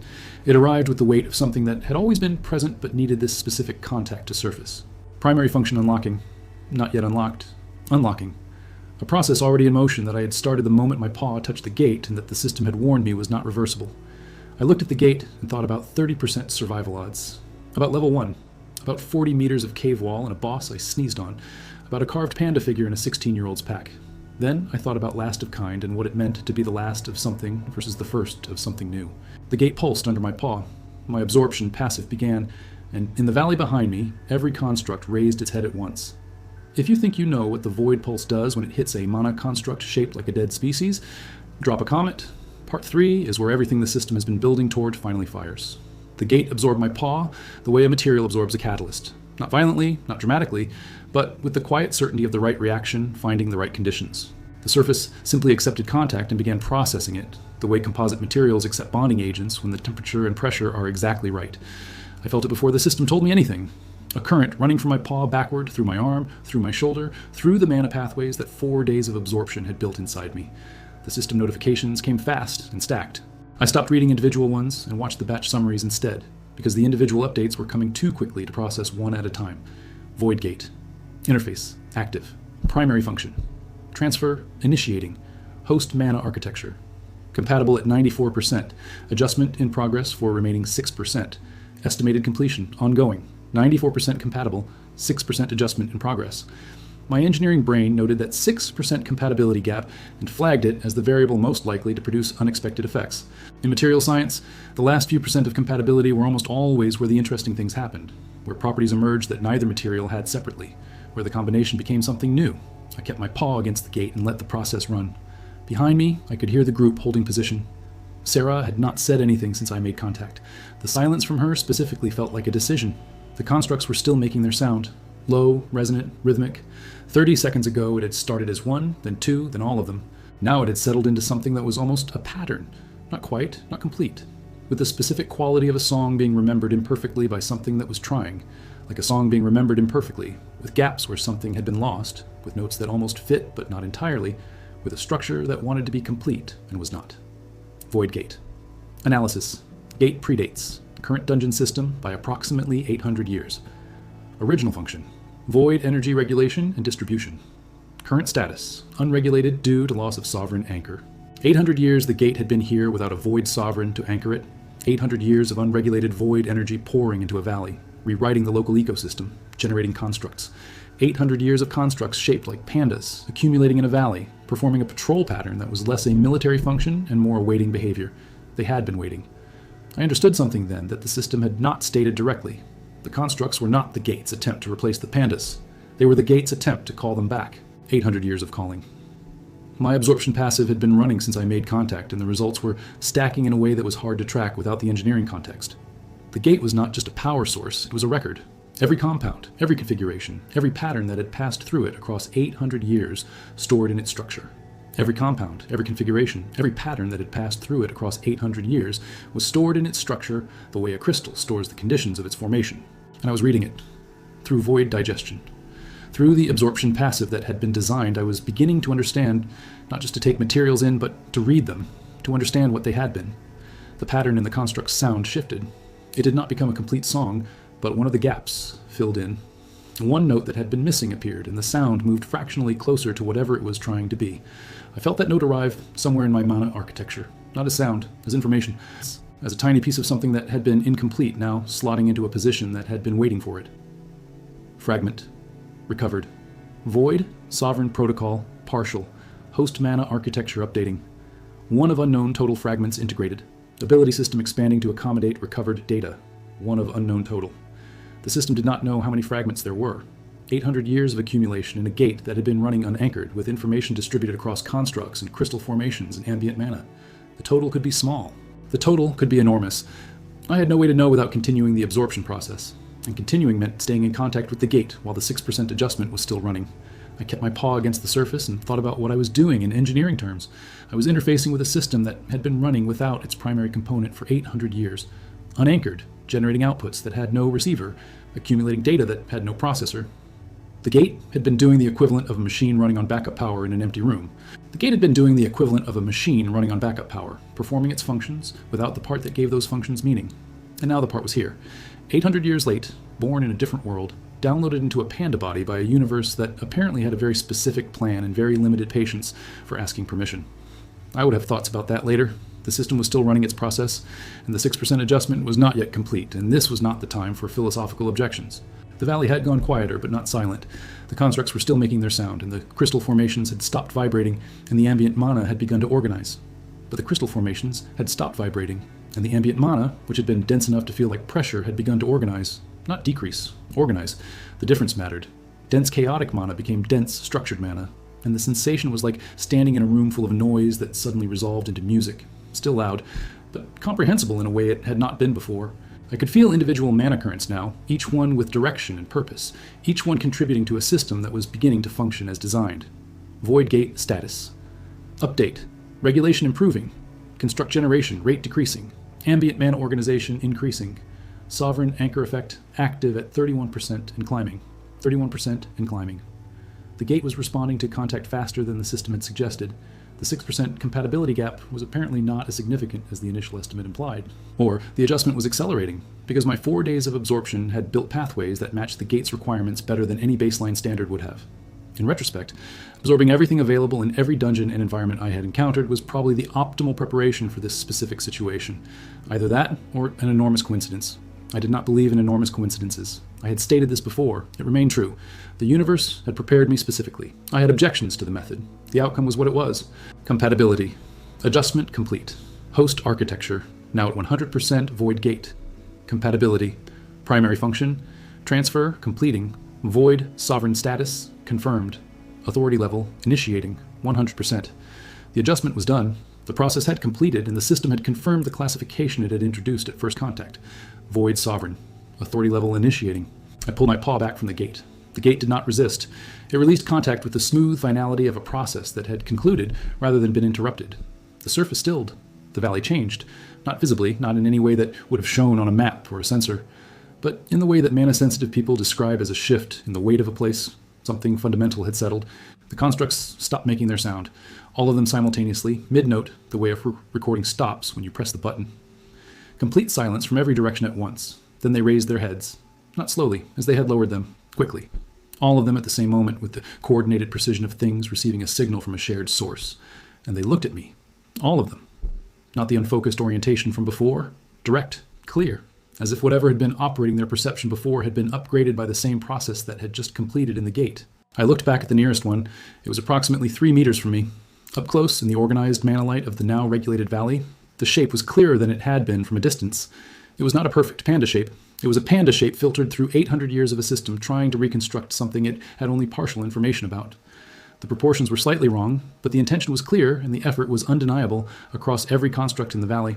800 years of a gate trying to call back what it had lost, working with incomplete data, producing imperfect results, and continuing anyway because stopping was not in its design.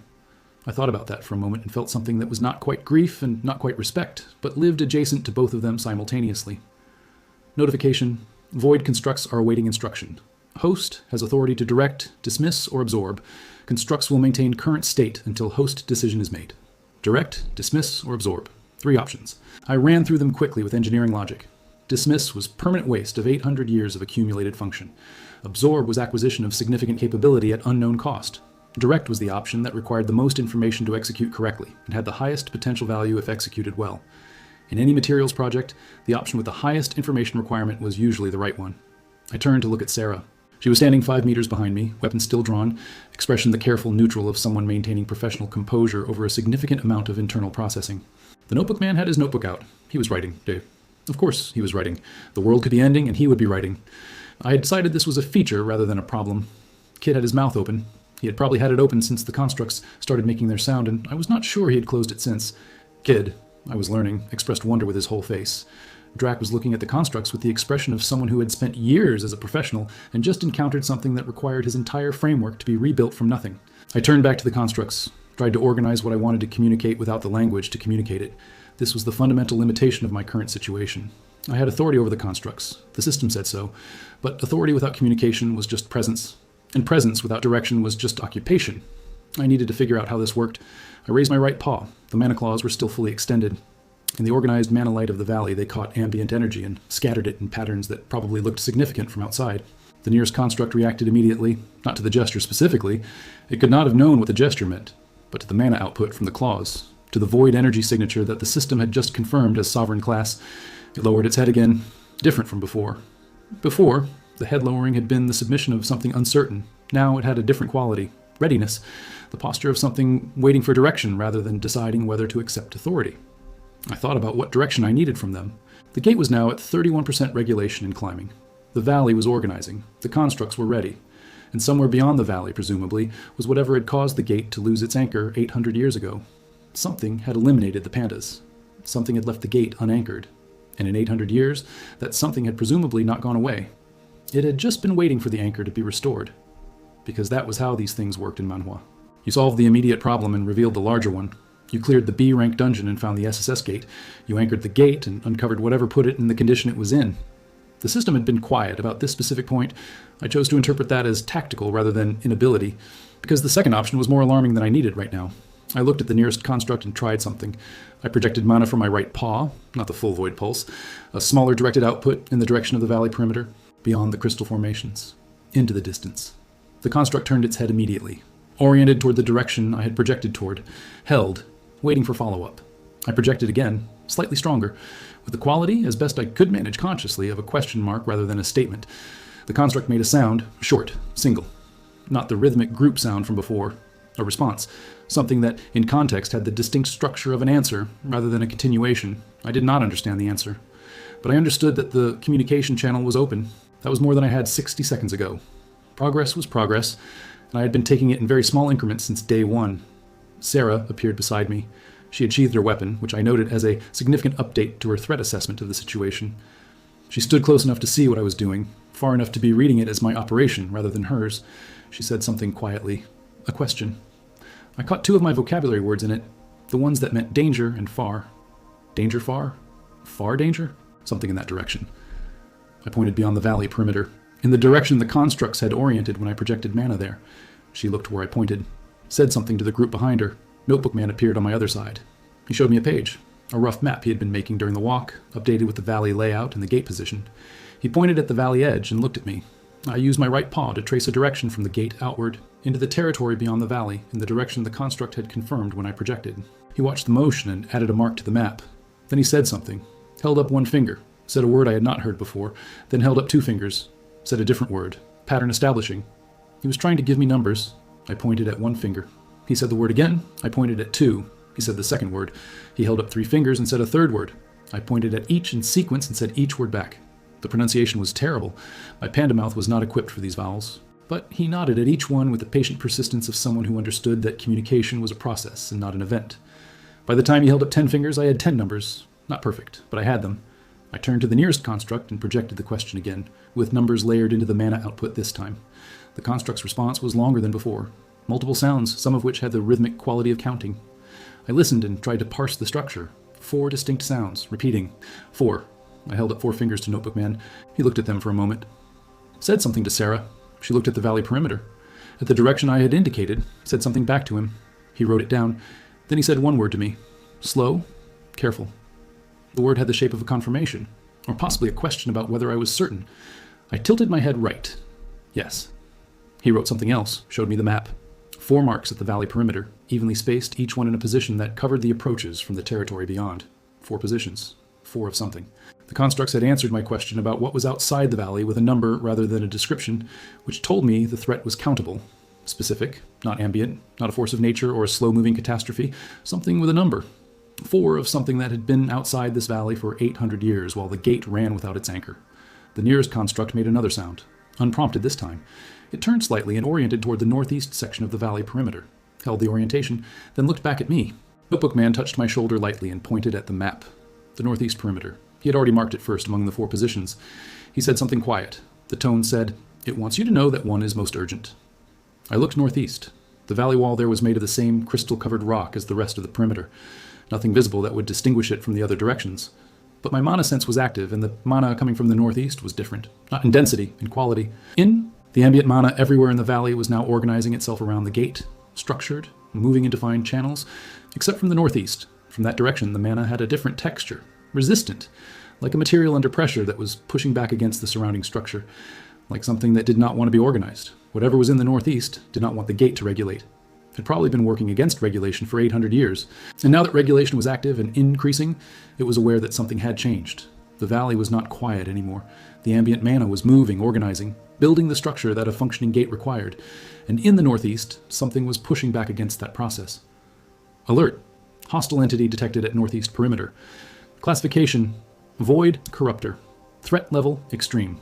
A host is advised that Void Corruptors are adversarial to Void Sovereign function. Recommend response. Void Corruptor, a name for what I had been sensing. Adversarial to Void Sovereign function, which meant adversarial to what I was now apparently classified as. A system designed specifically to oppose what I was doing. Extreme threat level, not catastrophic. Extreme. The same rating as the B-rank dungeon boss, which I had defeated by sneezing. The same rating the Stone Bear King had carried. Context mattered.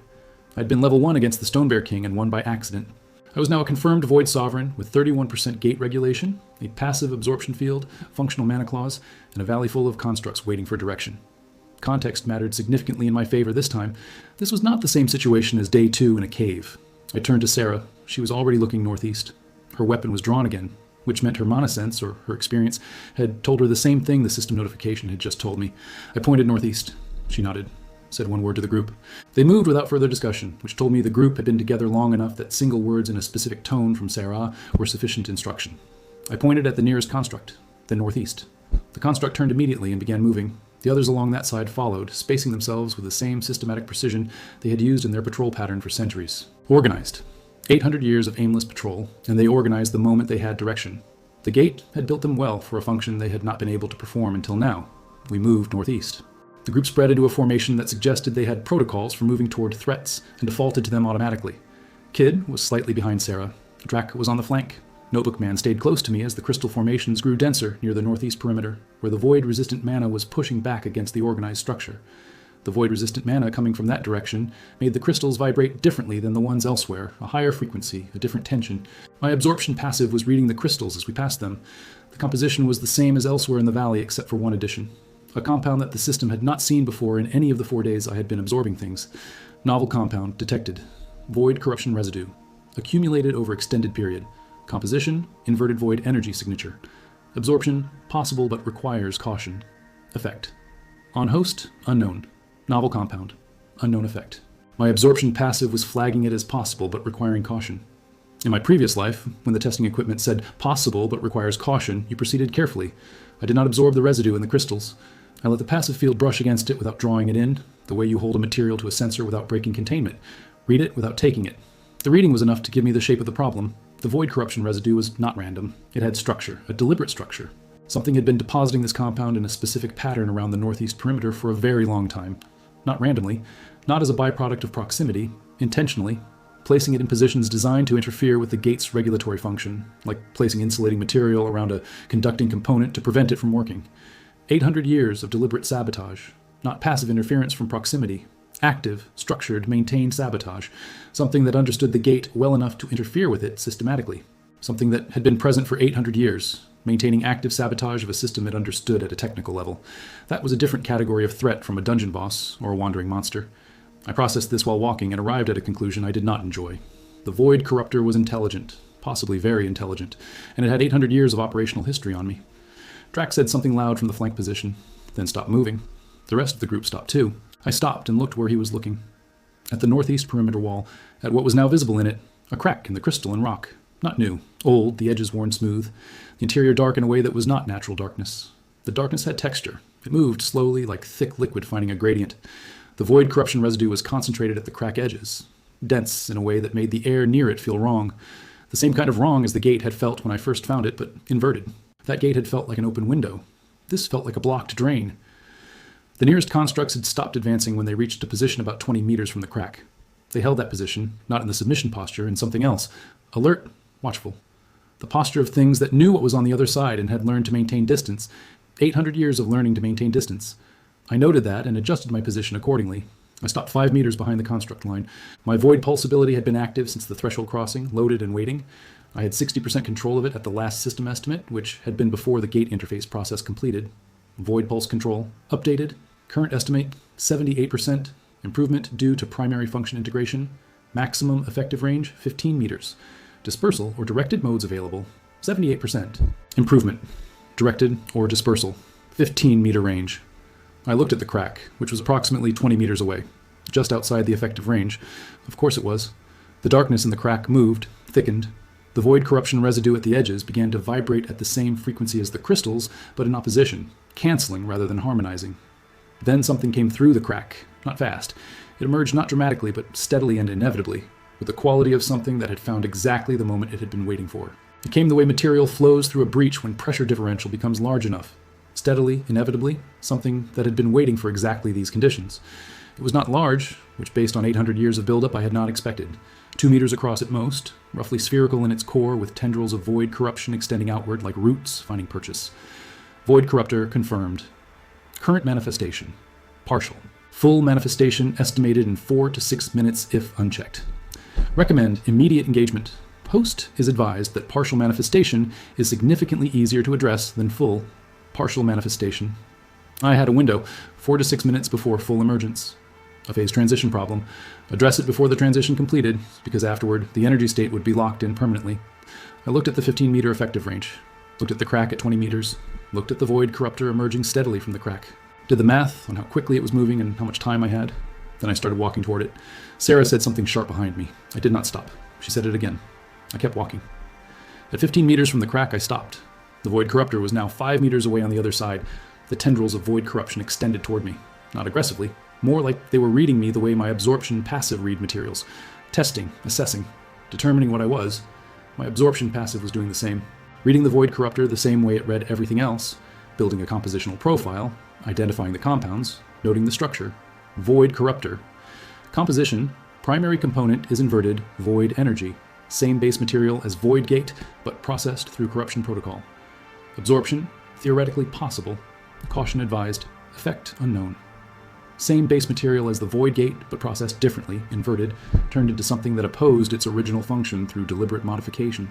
The corruption was not a separate substance. It was void energy that had been modified, run through a different process, turned into something that opposed its original function. In materials science, this had a name. It was called induced antagonism, a material that had been treated to actively oppose its original application. Used in electromagnetic shielding, acoustic dampening, thermal barriers. Something had taken void energy, inverted it, and used it to block the gate's regulatory function for 800 years. That required specific knowledge, specific capability, and specific intent.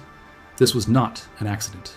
The void corruptor's tendrils reached the edge of my absorption field, stopped. The field and the tendrils interacted the way two opposing magnetic fields interact. Not contact, but awareness of each other, attention held in the space between them. The system ticked over to a new notification. Absorption, field and void corruptor in near contact.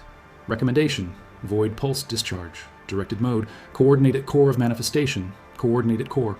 The core was still partially inside the crack, partially emerged. If I hit the core now during partial manifestation, I was hitting the most structurally vulnerable moment in the process. Phase transition, before the energy state locked. 78% control, 15 meter range, 5 meters of distance to the core, well, within range. Directed mode available. I had never used Void Pulse consciously before this moment, and the system had unlocked it, and I had loaded it, and I had not fired it because the valley situation had resolved without requiring it, and I had not wanted to test an untested ability in an uncontrolled situation. This was a controlled enough situation. I knew what I was targeting. I knew the range. I knew the mode I needed. I had 78% control, which left 22% uncertainty. The 22% was going to have to accept being uncertain. That was the deal. I planted my pause and discharged the Void Pulse in directed mode at the core of the Void Corruptor. The effect was not what I expected. I had expected something explosive or dramatically visible, the way abilities in Manhwa tend to express themselves when used for the first time at full power. What happened instead was quiet. The directed pulse left my right paw as a concentrated point of void energy, crossed 5 meters in approximately no measurable time, and hit the core of the manifestation. The corruptor stopped moving. The tendrils froze. The void corruption at the crack edges went still, and then the core, which had been the dark, spherical center of the manifestation, began to contract. Slowly, steadily. The way a material contracts when the energy state driving its current configuration is removed. Not dramatically, just systematically, energy state by energy state, compound by compound. The system ran updates as it contracted. Void pulse contact with void. Corruptor core. Confirmed. Inversion protocol disrupted. Corruption energy state destabilizing. Host should maintain position. Maintain position, the system instructed, and I maintained it. The construct line held around me without prompting. Sarah had stopped 2 meters behind me at some point, and I had not heard her approach, which was either impressive or concerning depending on the circumstances. The contraction continued. 3 minutes. 4. The void corruptor that had been partially emerging from the crack was now less than half the size it had been when I fired the pulse. The tendrils had retracted fully. Void corruptor. Partial manifestation. Collapsing. Estimated full collapse in 60-90 seconds. Note, this is one of 4 void corruptors identified at Valley Perimeter. Host should prepare for additional engagement. 1 of 4. I had known this since the construct told me the number, but knowing and seeing were different things. The first one was collapsing steadily in front of me. I could already feel the other 3 through the Valley's organized mana, their void-resistant signatures clear now against the regulated background. Northeast was done. 3 more at the other perimeter positions. I needed to assess the timing, assess the gate regulation percentage, assess what full collapse of this one would do to the others. In any connected system, removing one load-bearing element increases strain on everything else, and the 4 void corruptors had been distributing the blocking work of blocking the gate's regulation between them for 800 years. Removing one would increase the strain on the remaining 3, which might accelerate their response, which might push toward full manifestation faster, which meant the 60 seconds I had before this one finished collapsing was also the clock on my window for the others. I turned around. Sarah was 2 meters behind me as expected. Her expression had moved beyond the careful neutral of professional composure into something more specific, something that had settled on focused and was going to stay there until this was resolved. I pointed west, then south, then east. 3 directions, 3 remaining positions. She looked at each in turn, said something to the group that was longer than her usual single word. The group responded. Notebook Man said something and gestured at the map. Drac said something that had the sound of a tactical assessment delivered quickly. Kid said something short and moved. Sarah looked at me, then at the still collapsing void corruptor behind me, then back at me. She held up 3 fingers, pointed at herself, then pointed at the 3 directions one by one. She was proposing to split the response, take the group in 3 directions and handle 3 positions, while I managed this one's completion. The efficiency was good. The risk was that I did not know the group's full combat capability, and she did not know whether 1 void pulse was sufficient per corruptor. I looked at the collapsing manifestation behind me. At the gate regulation percentage, I could feel through the mana architecture, still climbing, 42% now. At the organized constructs waiting for direction. Then I pointed at the constructs, pointed at Sarah, then at Notebook Man, then at Drac. The meaning was as clear as I could make it without language. Take the constructs with you. Sarah looked at the nearest construct. The construct looked at her. She said something to it that I was fairly certain was not meaningful in any language it understood. The construct oriented toward her anyway, because the Sovereign had directed it toward her. The constructs were not responding to her language. They were responding to the mana direction I had provided when I pointed. Authority transfer through void energy. I was beginning to understand the system more clearly. The Void Sovereign function was not personal power, it was coordination function. The gate was the power source. The constructs were the operational capability. The Sovereign was the interface that made it work. I was the interface. A human-brained panda in a fantasy world was the missing piece that an 800-year-old gate had been waiting to anchor itself to. The universe had a very specific sense of humor. The void corruptor behind me finished collapsing. The crack in the northeast perimeter closed behind it as the void corruption residue at the edges lost coherence and dispersed into the organized mana current. I felt it through the gate. Not physically, but through the mana architecture the interface had built. The northeast load point, blocked for 8 centuries, cleared. Regulation climbed to 48%. Regulation climbed to 48%. The 3 remaining void corruptors felt it too. All 3 signatures shifted simultaneously. The resistance increased. They were responding to the loss of the northeast position exactly as I had predicted, accelerating toward full manifestation, pushing harder against the regulation now that the distributed load had shifted. I had a shorter window than I had thought, perhaps 30 seconds, perhaps less. Sarah had already moved. She was covering the western position with Drac and the constructs I had directed toward them. Notebook Man had taken the southern position with Kid and his assigned constructs. That left the eastern position unaddressed, no group members to spare.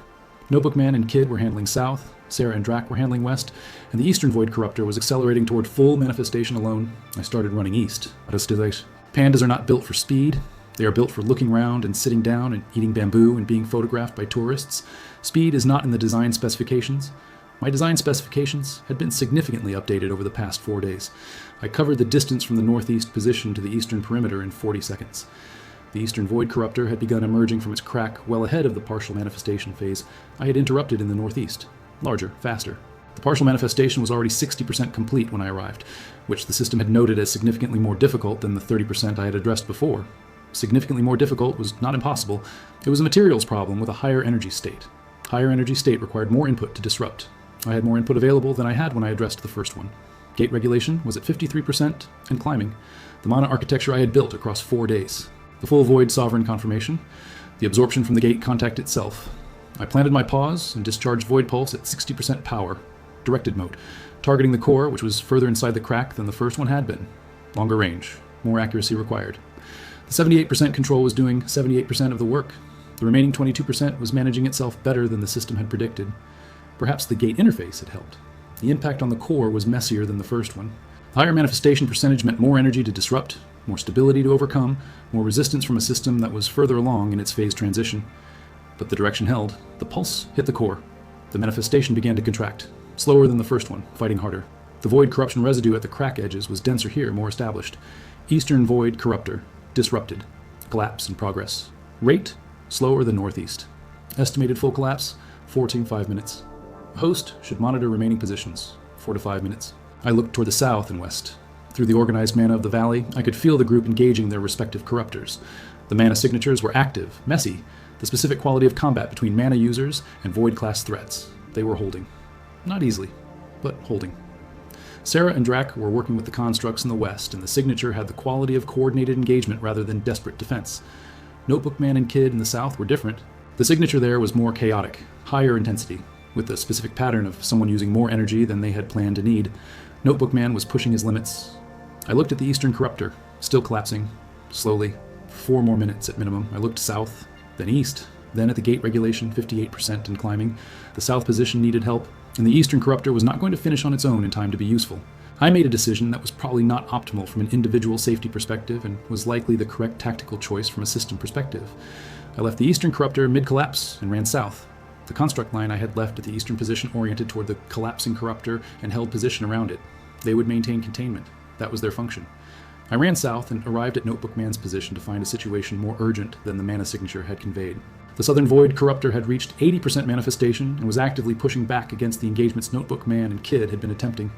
Kid was standing his ground with the specific stubbornness of someone who had decided he was not going to move and meant it.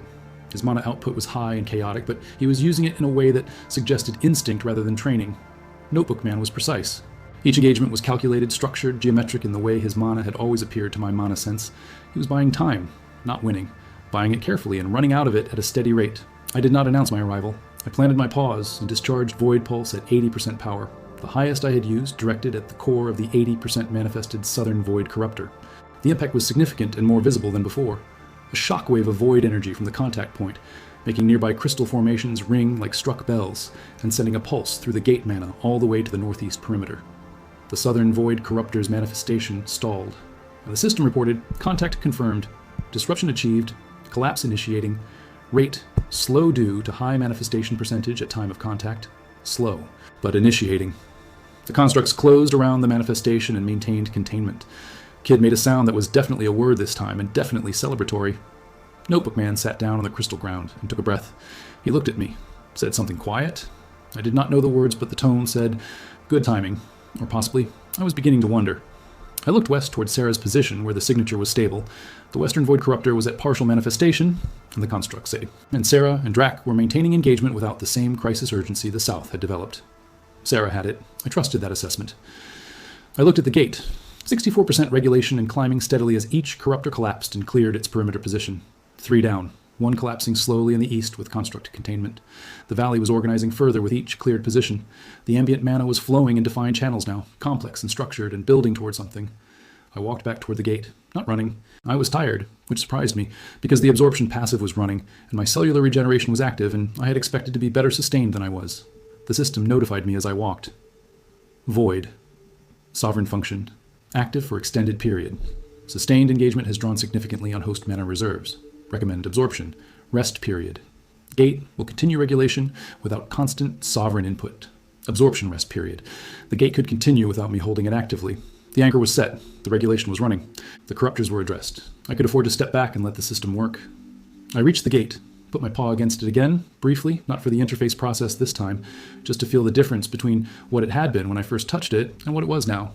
Before, unanchored, generating without direction, calling without receiver, a system running on backup power in an empty room, performing functions that had no meaning because the component that gave them meaning was absent. Now, anchored, regulating, 67% and climbing, the mana flowing through the valley in organized currents, the crystal formations harmonizing rather than vibrating in distress, the constructs operating with direction, still not complete.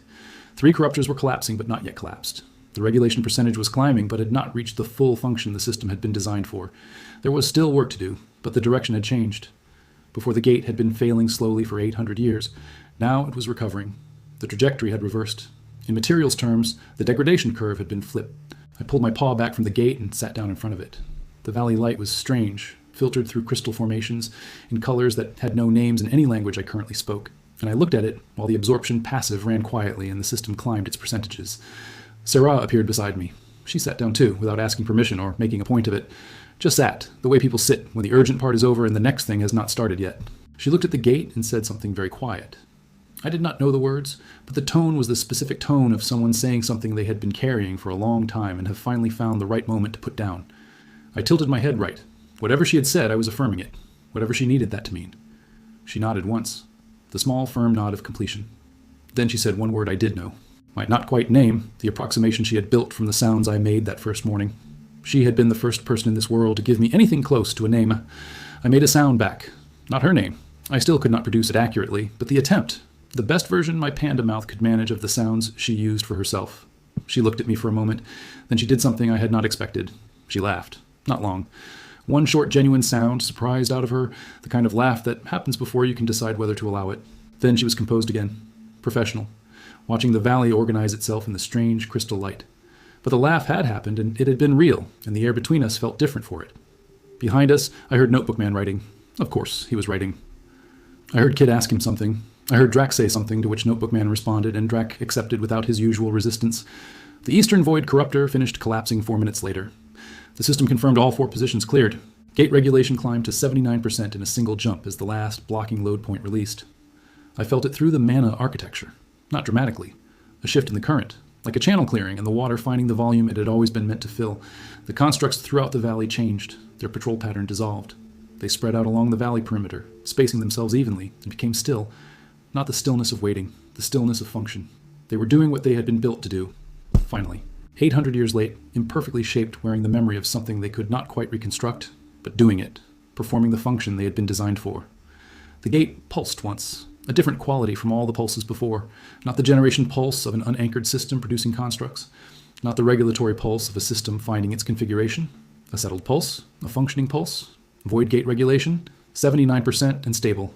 No further increase anticipated until remaining fragments recovered. Host advised, primary function operational. Secondary functions locked pending additional fragment integration, stable at 79%, not complete because the fragments were missing, and I would need to find them, and that was a task for a different day in a different part of this world with considerably more vocabulary than I currently had. But stable and operational and functioning, the gate was doing what it was supposed to do at 79% of capacity, and the valley around it was organizing itself into a configuration that the local ecosystem was already beginning to respond to. I sat in front of the gate in the strange crystal light of a valley that had been broken for 800 years and was now, partially, less broken, and thought about the 21% still missing. Then I thought about the carved panda figure in Kid's pack, about 800 years of calls, about what it meant to be the last of something and also the beginning of whatever came next. My absorption passive was running, the gate was stable, the constructs were in position, and the group was behind me, alive, recovering, in the middle of an experience that Notebook Man was already documenting in handwriting I could not yet read. Level 1, pandas with void digestion did not survive by planning everything. They survived by absorbing whatever was available and building from it and trusting that the next problem would have a solution too. Whatever came next was going to find me here, in this valley, with this gate, with this group. And 21% of a function still missing, which meant 21% of a story still unwritten. I looked at the gate. The gate pulsed steadily, settled, patient. It had waited 800 years. It could wait a little longer for the rest of what it needed. So could I. Drop a comment if you think you know where the remaining fragments are. And hit subscribe because part 4 is where this whole thing comes together in a way nobody's going to see coming. The valley was quiet, in a way it had probably not been quiet for 800 years. Not silent, but quiet in the specific way that means the urgent part is finished. Not silent. The ambient mana was moving through defined channels now. The crystal formations were harmonizing at a frequency that was almost musical if you listened with mana sense rather than ears. But quiet in the specific way that means the urgent part is finished, and the next part is not decided what it is yet. The pause between two large events. The held breath of a system finding its new configuration. I sat in front of the gates and let my absorption passive run and did not think about the 21% still missing. Or I tried not to. The engineering part of my brain had opinions about incomplete systems. Sarah was beside me. Notebook Man was writing somewhere behind us. The sound of his pen on paper had become, in 5 days, the specific background sound of safety. If he was writing, things were stable enough to document. Kid had finally closed his mouth, which I was taking as a sign that the adrenaline had finished processing, and the exhaustion had arrived. He was sitting against a crystal formation, eating something from his pack. Drac was standing at the perimeter, not the hostile perimeter standing of someone keeping distance, the professional perimeter standing of someone doing their job because it needed doing, a meaningful difference. The constructs had arranged themselves along the valley walls, evenly spaced, still performing the regulatory function they had been built for.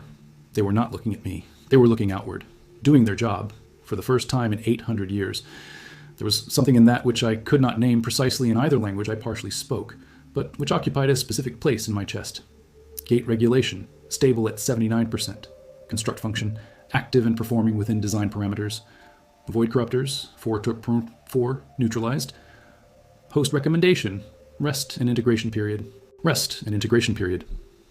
The system was recommending I stop doing things for a while. This was the first time it had recommended rest. I chose to interpret this as evidence that even systems with limited communication skills could recognize when something had earned a break. I leaned back from the gate. The contact had been extraordinary. Mana exchange, information transfer, the general experience of interfacing with an 800-year-old structure that had been waiting for exactly this. It had also been exhausting in a way I had not fully registered while it was happening.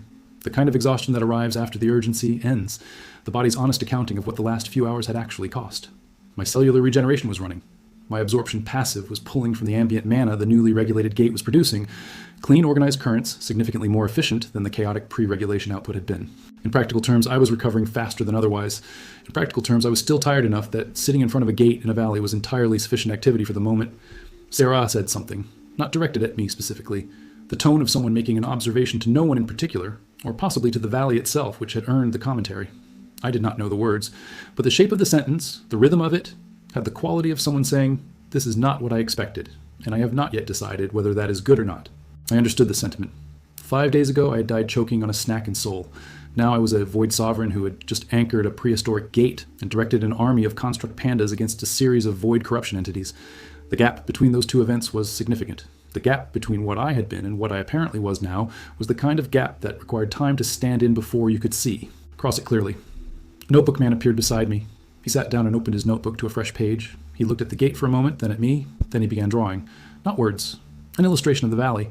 He was documenting the current state. The gate position, the construct distribution, the crystal formations, the 4 perimeter points where the void corruptors had been. A map of what had happened here. I watched him draw for a moment. Then I pointed at the gate symbol he had included in the drawing. the SSS notation symbol from the guild board. He looked at where I was pointing. He said a word, 3 syllables, the same word from before, the one he had used for me when he showed me the drawing of the panda at the center, the one that might mean title or function, or what you are. I pointed at the symbol, then at myself, then tilted right. He looked at me for a moment, then he wrote something in the notebook. Small, careful letters. He showed me the page. I could not read the script, but he pointed at each word as he said it aloud, slowly, using the words I had. I caught most of it, not all. Enough. He was writing down what I was, what the gate had confirmed, what the constructs had responded to. He was building a record that the guild and the network beyond it could understand. He was making me real in the administrative sense, converting what had happened from an event into a document, from a document into a classification, from a classification into something the world could act on. I had been thinking about this since the gate interface completed, the guild hall, Chief Ilda, and the man in dark clothing, the word she had said that made the room change, the network that had received the report before I even reached the valley. Someone had been waiting for a void sovereign, or for the gate to regulate, or for the void corruptors to be addressed. Someone with enough organizational structure to have a man in dark clothing ready to relay information immediately.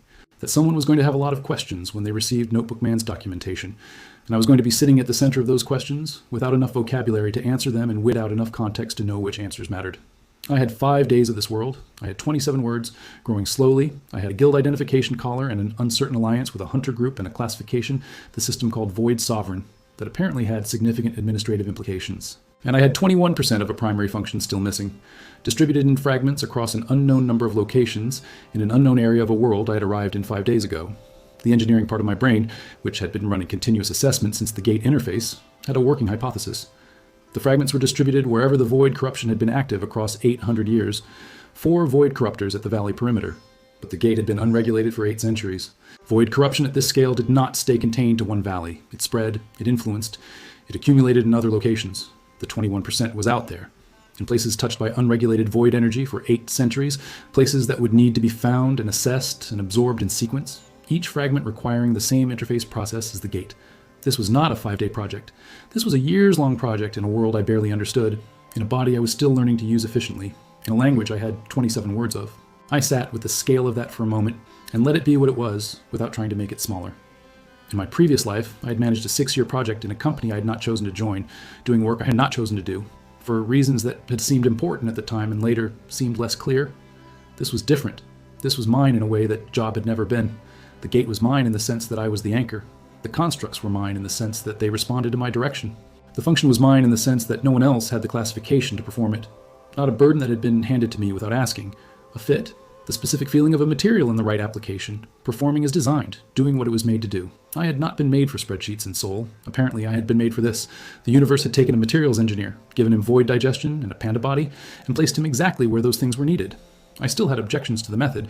I was choosing to set them aside temporarily in favor of the outcome, which was a functioning gate, 4 neutralized void corruptors, and a valley that was healing. Kid appeared in front of me. He crouched down to my eye level, which required significant effort given the height difference, and held out a piece of hardtack. He crouched down and held out a piece of hardtack, saying something with the specific tone of, "Do you want some of this?" I looked at it. My void digestion passive flagged it immediately. Grain compounds, salt deposits, trace minerals. Nutritional value modest, absorption value low but positive. The system, it turned out, had an opinion about everything, including hardtack. I ate it anyway. Kid looked pleased in the way he always looked pleased when something small went the way he had hoped. He sat down beside me and ate his own piece, and we both looked at the gate together. He said something after a while. I did not understand it, but the tone had the quality of someone saying something honest, the kind of honest that young people say when the situation has been large enough to PUH past the usual filters. I tilted my head in the universal signal of, I am listening even if I do not understand. He looked at me and said it again, slightly differently, using some of the vocabulary words from the morning lesson. Danger. Together. A word I did not have yet, but that he used twice. Then the word for name, which Sarah had taught me on that first morning. And then something that ended with a gesture toward himself and then toward me. I assembled what I had. Danger together. Unnamed word. Name. Gesture to himself, then to me. The context did the work, the vocabulary could not. He was saying something about shared experience creating connection, about going through something significant together and what that meant, about this being the start of something rather than the end of it. I thought that was what he was saying. From the tone and the gestures and the 27 words I had, that was my best reading. I made a sound, the best version my panda mouth could manage of his name as Sarah had said it in the morning. Approximate, probably bad vowels, but recognizable. He looked at me and something in his face settled. It had the specific quality of being seen, of being acknowledged by something that did not have to acknowledge you, but chose to anyway. I had felt it a few times in my previous life, never often enough, and I recognized it immediately when it happened. He nodded once, the same small, firm nod that Sarah used when she had made a decision. Smaller on his face, younger, less practiced, but the same gesture. He had learned it from her. People who spend time together develop the same vocabulary. Sarah had come up behind us without my noticing. She was standing 2 meters back with the expression of someone who has witnessed a thing they will no comment on because commenting would make it smaller. She said something to Kid in a normal tone, and he stood up and went to do whatever she had asked him to do. Then she sat down in the space he had left, the space between me and the notebook man. She looked at the gate. I looked at the gate. Notebook man continued drawing. The constructs held their perimeter positions. Drax's footsteps moved in steady intervals at the valley edge. The valley made its new sounds, harmonizing crystal formations, organized monocurrent, the low distant pulse of a gate functioning as designed, a valley that had been broken for 8 centuries and was now less broken, not healed. 79% was not healed. But the direction had changed. The system was recovering. The function was active. The trajectory was reversed and holding steady. Sarah said something. I caught 2 vocabulary words. Tomorrow and go. She was telling me something about tomorrow involving going somewhere. She pointed east, which was not the direction we had come from. I looked east, then at her. She pointed at the notebook man's map, which he held up immediately without being asked. She indicated a location on the map, east of the valley, beyond terrain I had not yet seen. She said the 3-syllable word, the title. My title, apparently, though I had not chosen it and was still adjusting to it. Then she said a word I did not have, followed by east, followed by tomorrow. I assembled this, title, east, tomorrow. And from the notebook man's expression as he continued drawing, I thought I understood what she was not saying in words she assumed I did not have yet. There were people who needed to know what had happened here. People with the organizational structure to have a man in dark clothing ready to relay information. People who had been waiting for something. Tomorrow we were going east to tell them, or possibly to show them, or possibly to be assessed by them in ways that would determine what happened next with the gate and the fragments and the 21%. I had expected this. In any organization, when something significant occurs, the people with authority want to understand it. I was about to be introduced to the people with authority in this world system, without enough vocabulary to explain myself, without enough context to know what they would ask, without enough organizational knowledge to navigate whatever protocol governed interactions between Void Savrius and whoever waited to the east. On the other hand, I had been navigating impossible situations since I woke up in a bamboo forest 5 days ago. One more was not outside the range of what I could manage incrementally. Notebook man looked up from his drawing and said something to Sarah. She responded. He said something back. She looked at me and said one word that I recognized from the morning lesson. Good. He showed me the completed drawing. Not the map of the valley, a different page. He had been drawing while they talked, fast and focused, and the result was a portrait. Me, sitting in front of the gate, paw against the surface, monoclaws visible, the valley of crystals behind me, the constructs arranged along the walls, the gate pulsing under my touch. The drawing was detailed. He had been watching closely, and he had an exact memory for what he observed, the same way he had exact memory. For everything else, he wrote and drew. The drawing was accurate. It was also the first time I had seen myself from outside. In 5 days, I had experienced this body without seeing it. No mirrors in forests or guild storage rooms. No way to observe the external picture. What I looked like, apparently, was this. A very large black and white animal sitting in front of an ancient gate with monoclaws extended and a void absorption field visible as a distortion in the light around me. Not cute, not the zoo panda image. Something else. Something that matched the title the system had given me in the specific way that a material's appearance can match its function when the application is correct.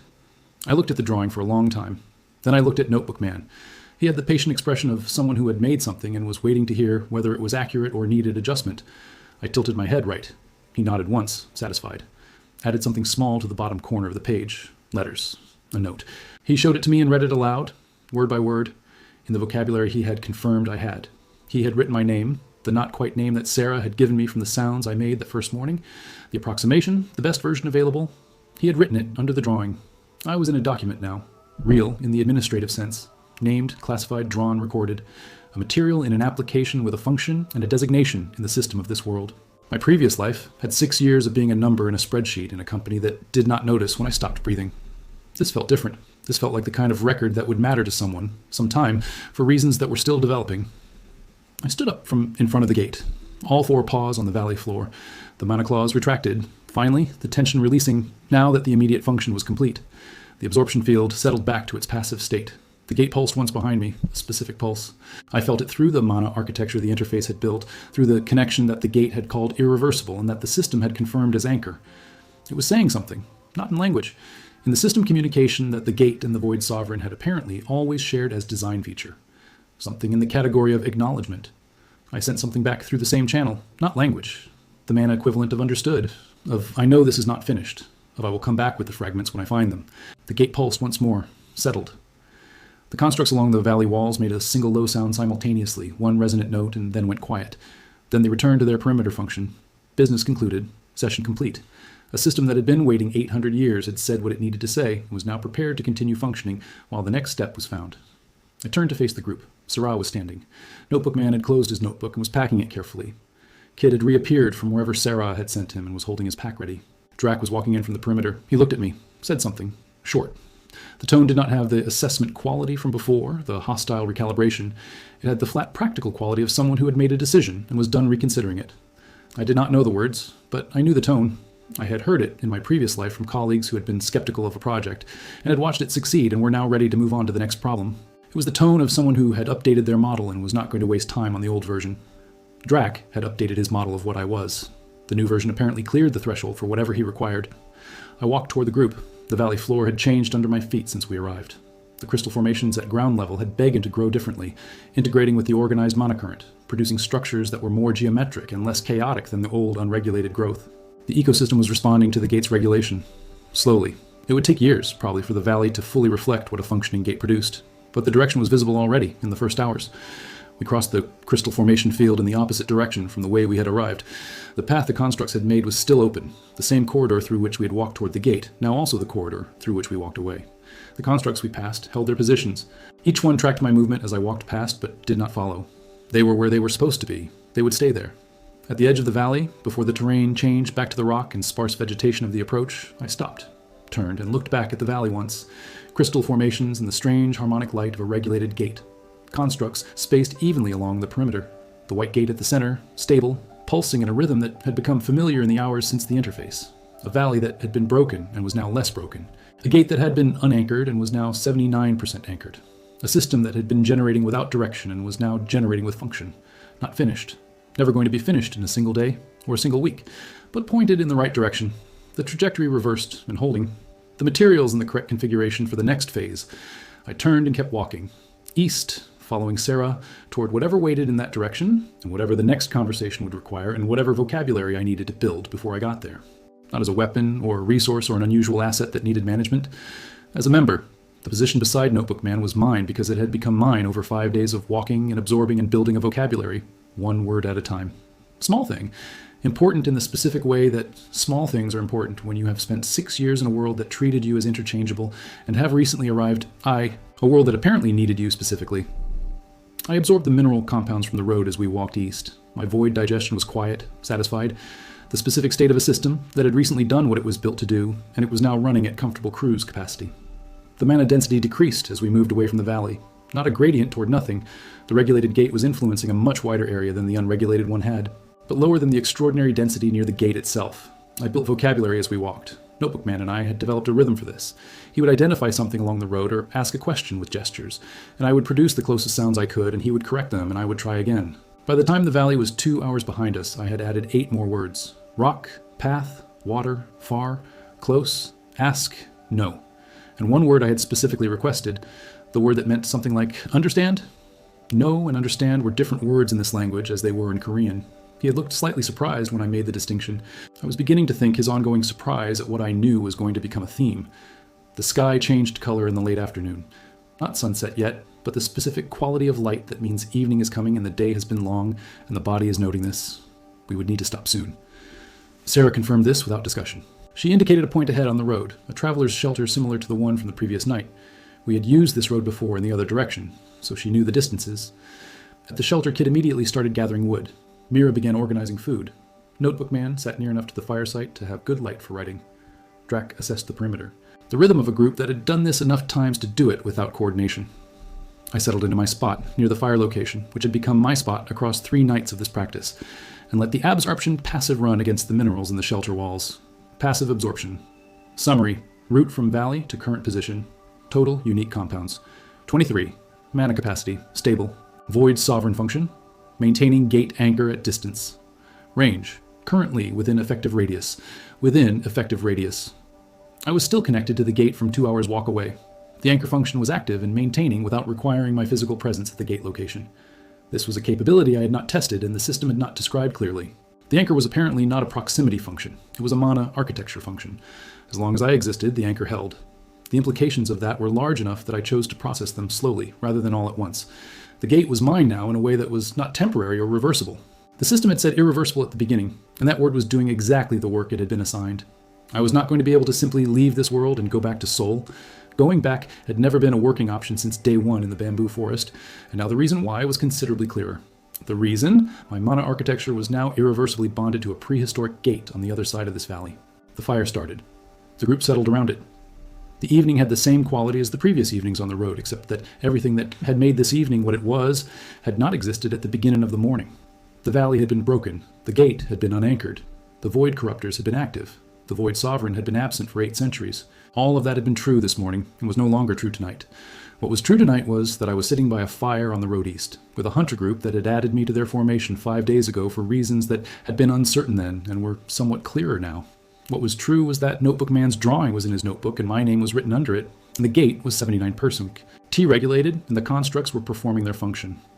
What was true was that I had 38 words now, which was 38 more than I had started with, and I was going to have more tomorrow and more the day after that.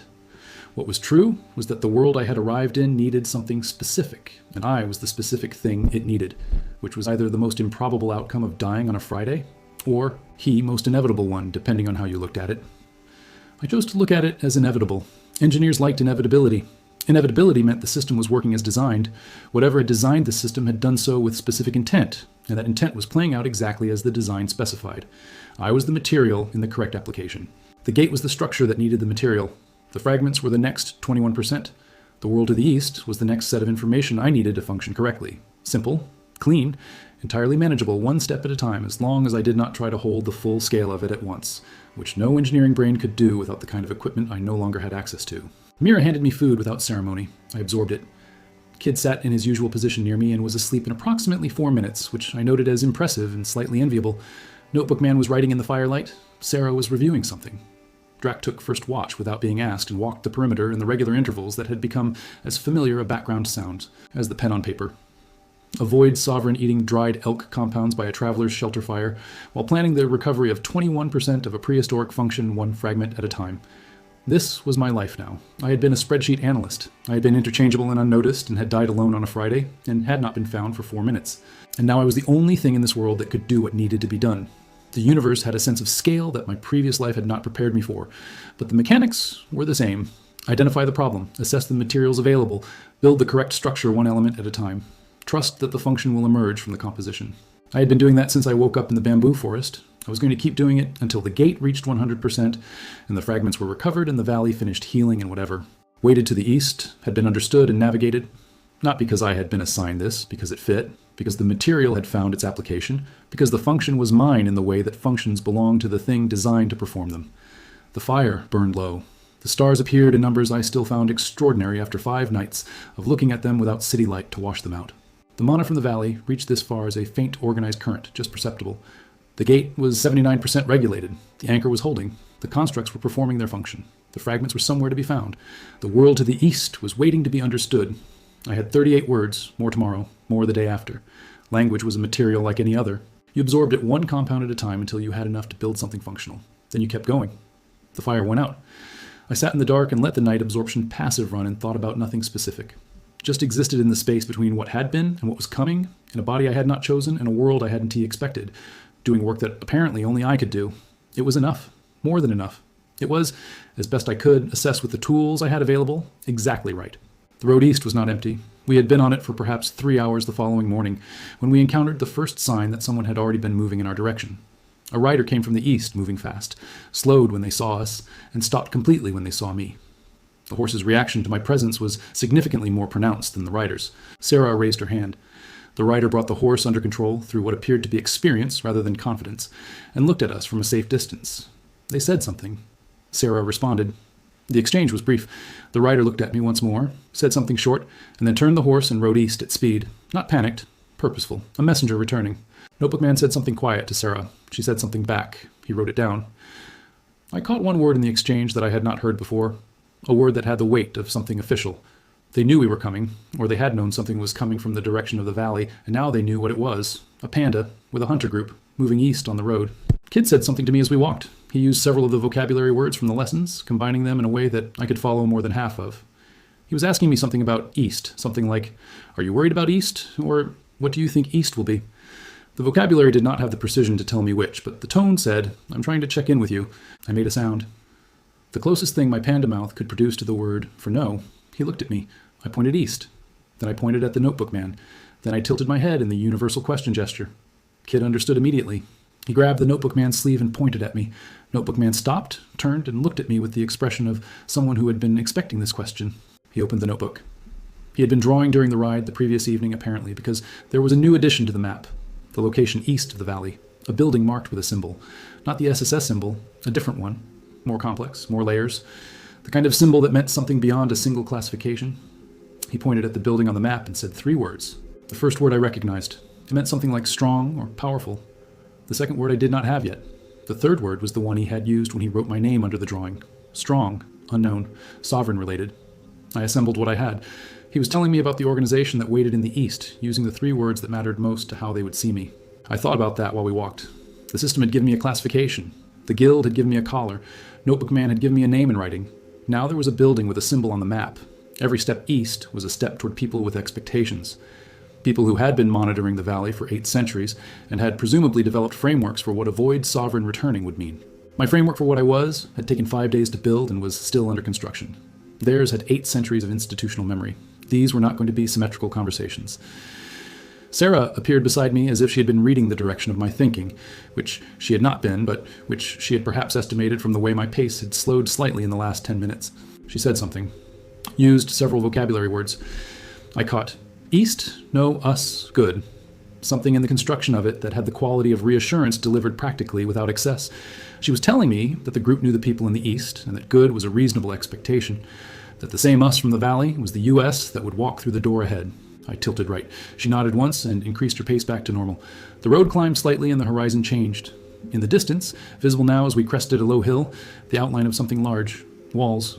Not the practical stone walls of the town we had entered 5 days ago. Larger, more deliberate. Built by people who expected to need them for a long time and had made decisions accordingly. The mana density increased as we approached. Not the void class density of the valley. Different. Organized deliberately, by human hands and human craft over human time. The accumulated mana architecture of a large institution that had been operational for a very long time, doing specific things in specific ways. My mana sense read it the way it read everything. Information arriving in layers. The surface layer was the walls and the buildings visible above them. Below that, the mana infrastructure of a place that had been doing specific things for a long time. Research, one layer said. Record-keeping, another. The specific mana signature of people who spent their lives understanding systems rather than operating them. An organization built for knowledge rather than action. There was a third layer underneath both of those. Older. Much older. The same family quality as the gate's mana. Not identical, but related. Something in this institution had been here since before the gate lost its anchor. 800 years, or close to it. The institution was as old as the problem. Built in response to it, or to solve it, or by the people who had understood what the gate needed before the pandas were gone. This was not a coincidence. Nothing at this scale ever was. The institution had been waiting for the same thing the gate had been waiting for. They had just been waiting in different ways. The gate had been generating constructs and calling. The institution had been documenting, researching, maintaining the knowledge of what should come back. 2 halves of a system separated by 8 centuries, now finally in the same physical location for the first time. I walked toward the walls and thought about materials, about how the most complex composites were often the ones that had been interrupted mid-process, with one component present and the other absent. About how the integration process ran faster than expected when the missing component arrived, because the receiving structure had spent all its waiting time preparing for exactly this connection. The gate had integrated with me at 94% compatibility on first contact. The fragment recovery process was probably going to move faster than 8 centuries of waiting suggested. The receiving structure had been ready and waiting for 800 years, which was longer than any project I had managed in my previous life by a considerable margin. The institution's walls were close enough now to see individual stones. The gates were open, which was itself information. There were people at the entrance, visible from this distance, not G people who had come out to see what the rider had reported. Witnesses, not guards, which told me something important. A panda. Walking the road east with a hunter group, coming from the direction of the valley that they had been monitoring since before anyone currently alive had been born. I thought about how I must look to them. The identification collar, the mana claws, currently retracted, but visible to anyone with mana sense. The absorption field, always active at low level. The black mana with points of other colors that the system had never been able to describe in fewer than 3 notifications. I thought about the drawing in Notebook Man's book, the portrait from in front of the gate, the name written underneath, the document that was making me real in this world's administrative framework. I thought about the 30% survival odds and 40 meters of cave wall and a boss I sneezed on, a carved panda figure. A word Chief Ilda said that changed a room, 27 words, then 38. Then I stopped thinking and focused on walking. The institution's gate was close enough to see faces. One thing 5 days had taught me clearly: presence mattered more than preparation in every situation. Show up, absorb what was available, build from it, trust the composition. The only protocol that had worked consistently across 5 days. The gates were very large, larger than the guild hall entrance by a factor that suggested the builders had considered the possibility of things larger than humans needing to pass through them, planned for. 800 years ago, someone had planned for this, had built the gates large enough, had maintained the knowledge, had sent riders when the valley changed, had been ready for this, as ready as 8 centuries of patient waiting and institutional preparation could make any organization. I walked through the gates of the institution that had been waiting for me longer than I had been alive in any world, and looked at the people standing inside and tilted my head to the right. The senior-most person in the group was an older woman with the specific quality of someone who had spent decades understanding something enormous, and had developed patience as a professional skill. Then she said something. Long. Formal. The kind of speech that had been prepared, possibly for years, possibly for generations, passed down and revised and kept ready for the moment it would be needed. I did not understand any of it. My 38 words were nowhere near sufficient for prepared formal speeches with institutional weight and 8 centuries of accumulated context behind them. But I understood the tone. The same tone as Chief Ilda's question in the guild hall, the one that had weight and required an answer that mattered, the shape of something important being offered. When she finished, I sat down, put one paw flat on the floor in front of me, the same gesture I had used in the guild hall, lowered my head slightly, held it for 3 seconds, then looked up. She looked at me for a long moment, then she smiled.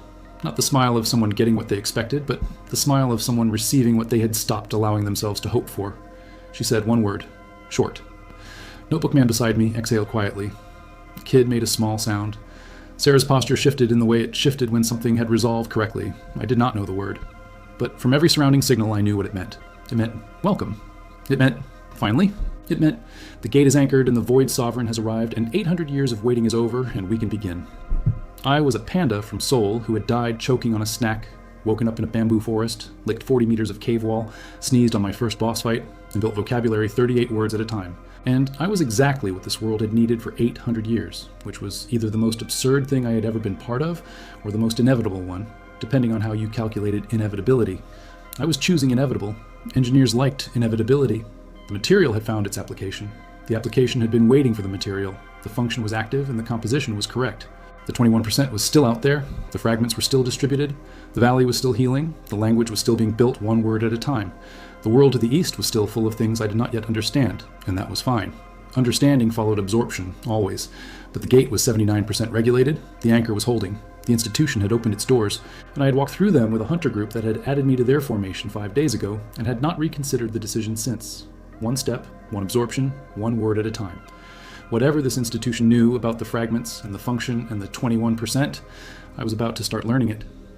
I stood back up, all 4 paws. The mana clause did not extend. No threat here, no elevated mana density to trigger the dormancy reduction. Just an institution full of people with 8 centuries of knowledge and a panda with 38 words and a void digestion ability that worked on information the same way it worked on everything else. Absorb, integrate, build. The function would emerge from the composition the way it always had, the way it was designed to. I was the last giant panda in this world and the first void sovereign in 8 centuries, and both of those things had become relevant in ways I was still processing. I was Kang Junho, formerly a spreadsheet analyst in Seoul, currently the most improbable solution to an 8-century-old problem that any universe had assembled. And I was, 5 days into the strangest and most specific existence any universe had ever assembled for a single purpose, just getting started in every direction that mattered. The last giant panda in this world closed his eyes. The void gate 2 hours east pulsed steadily. The anchor held. The absorption continued. The 21% waited patiently for the morning. In the east, past the shelter and the road and the terrain I had not yet seen, whatever waited there was one day closer to meeting the thing that cleared the valley they had monitored for 800 years. Whatever they expected to find, I was fairly certain it was not a panda. They were going to have to update their model. Everyone who had met me so far had needed to update their model. It was becoming a pattern I was learning to accept. I had 30% survival odds on day 1, and I had chosen to treat them as a floor. I had a gate at 79%, and I was choosing to treat that as a foundation. I had 21% of a function still missing, and I was choosing to treat that as a project with a timeline. 1 step, one absorption, one word at a time. The rest would follow from the composition. Whatever came through those eastern doors was going to find something waiting that it had not prepared for. Something that had died on a Friday and come back as the last of its kind in a world that needed exactly that. Something that was just getting started.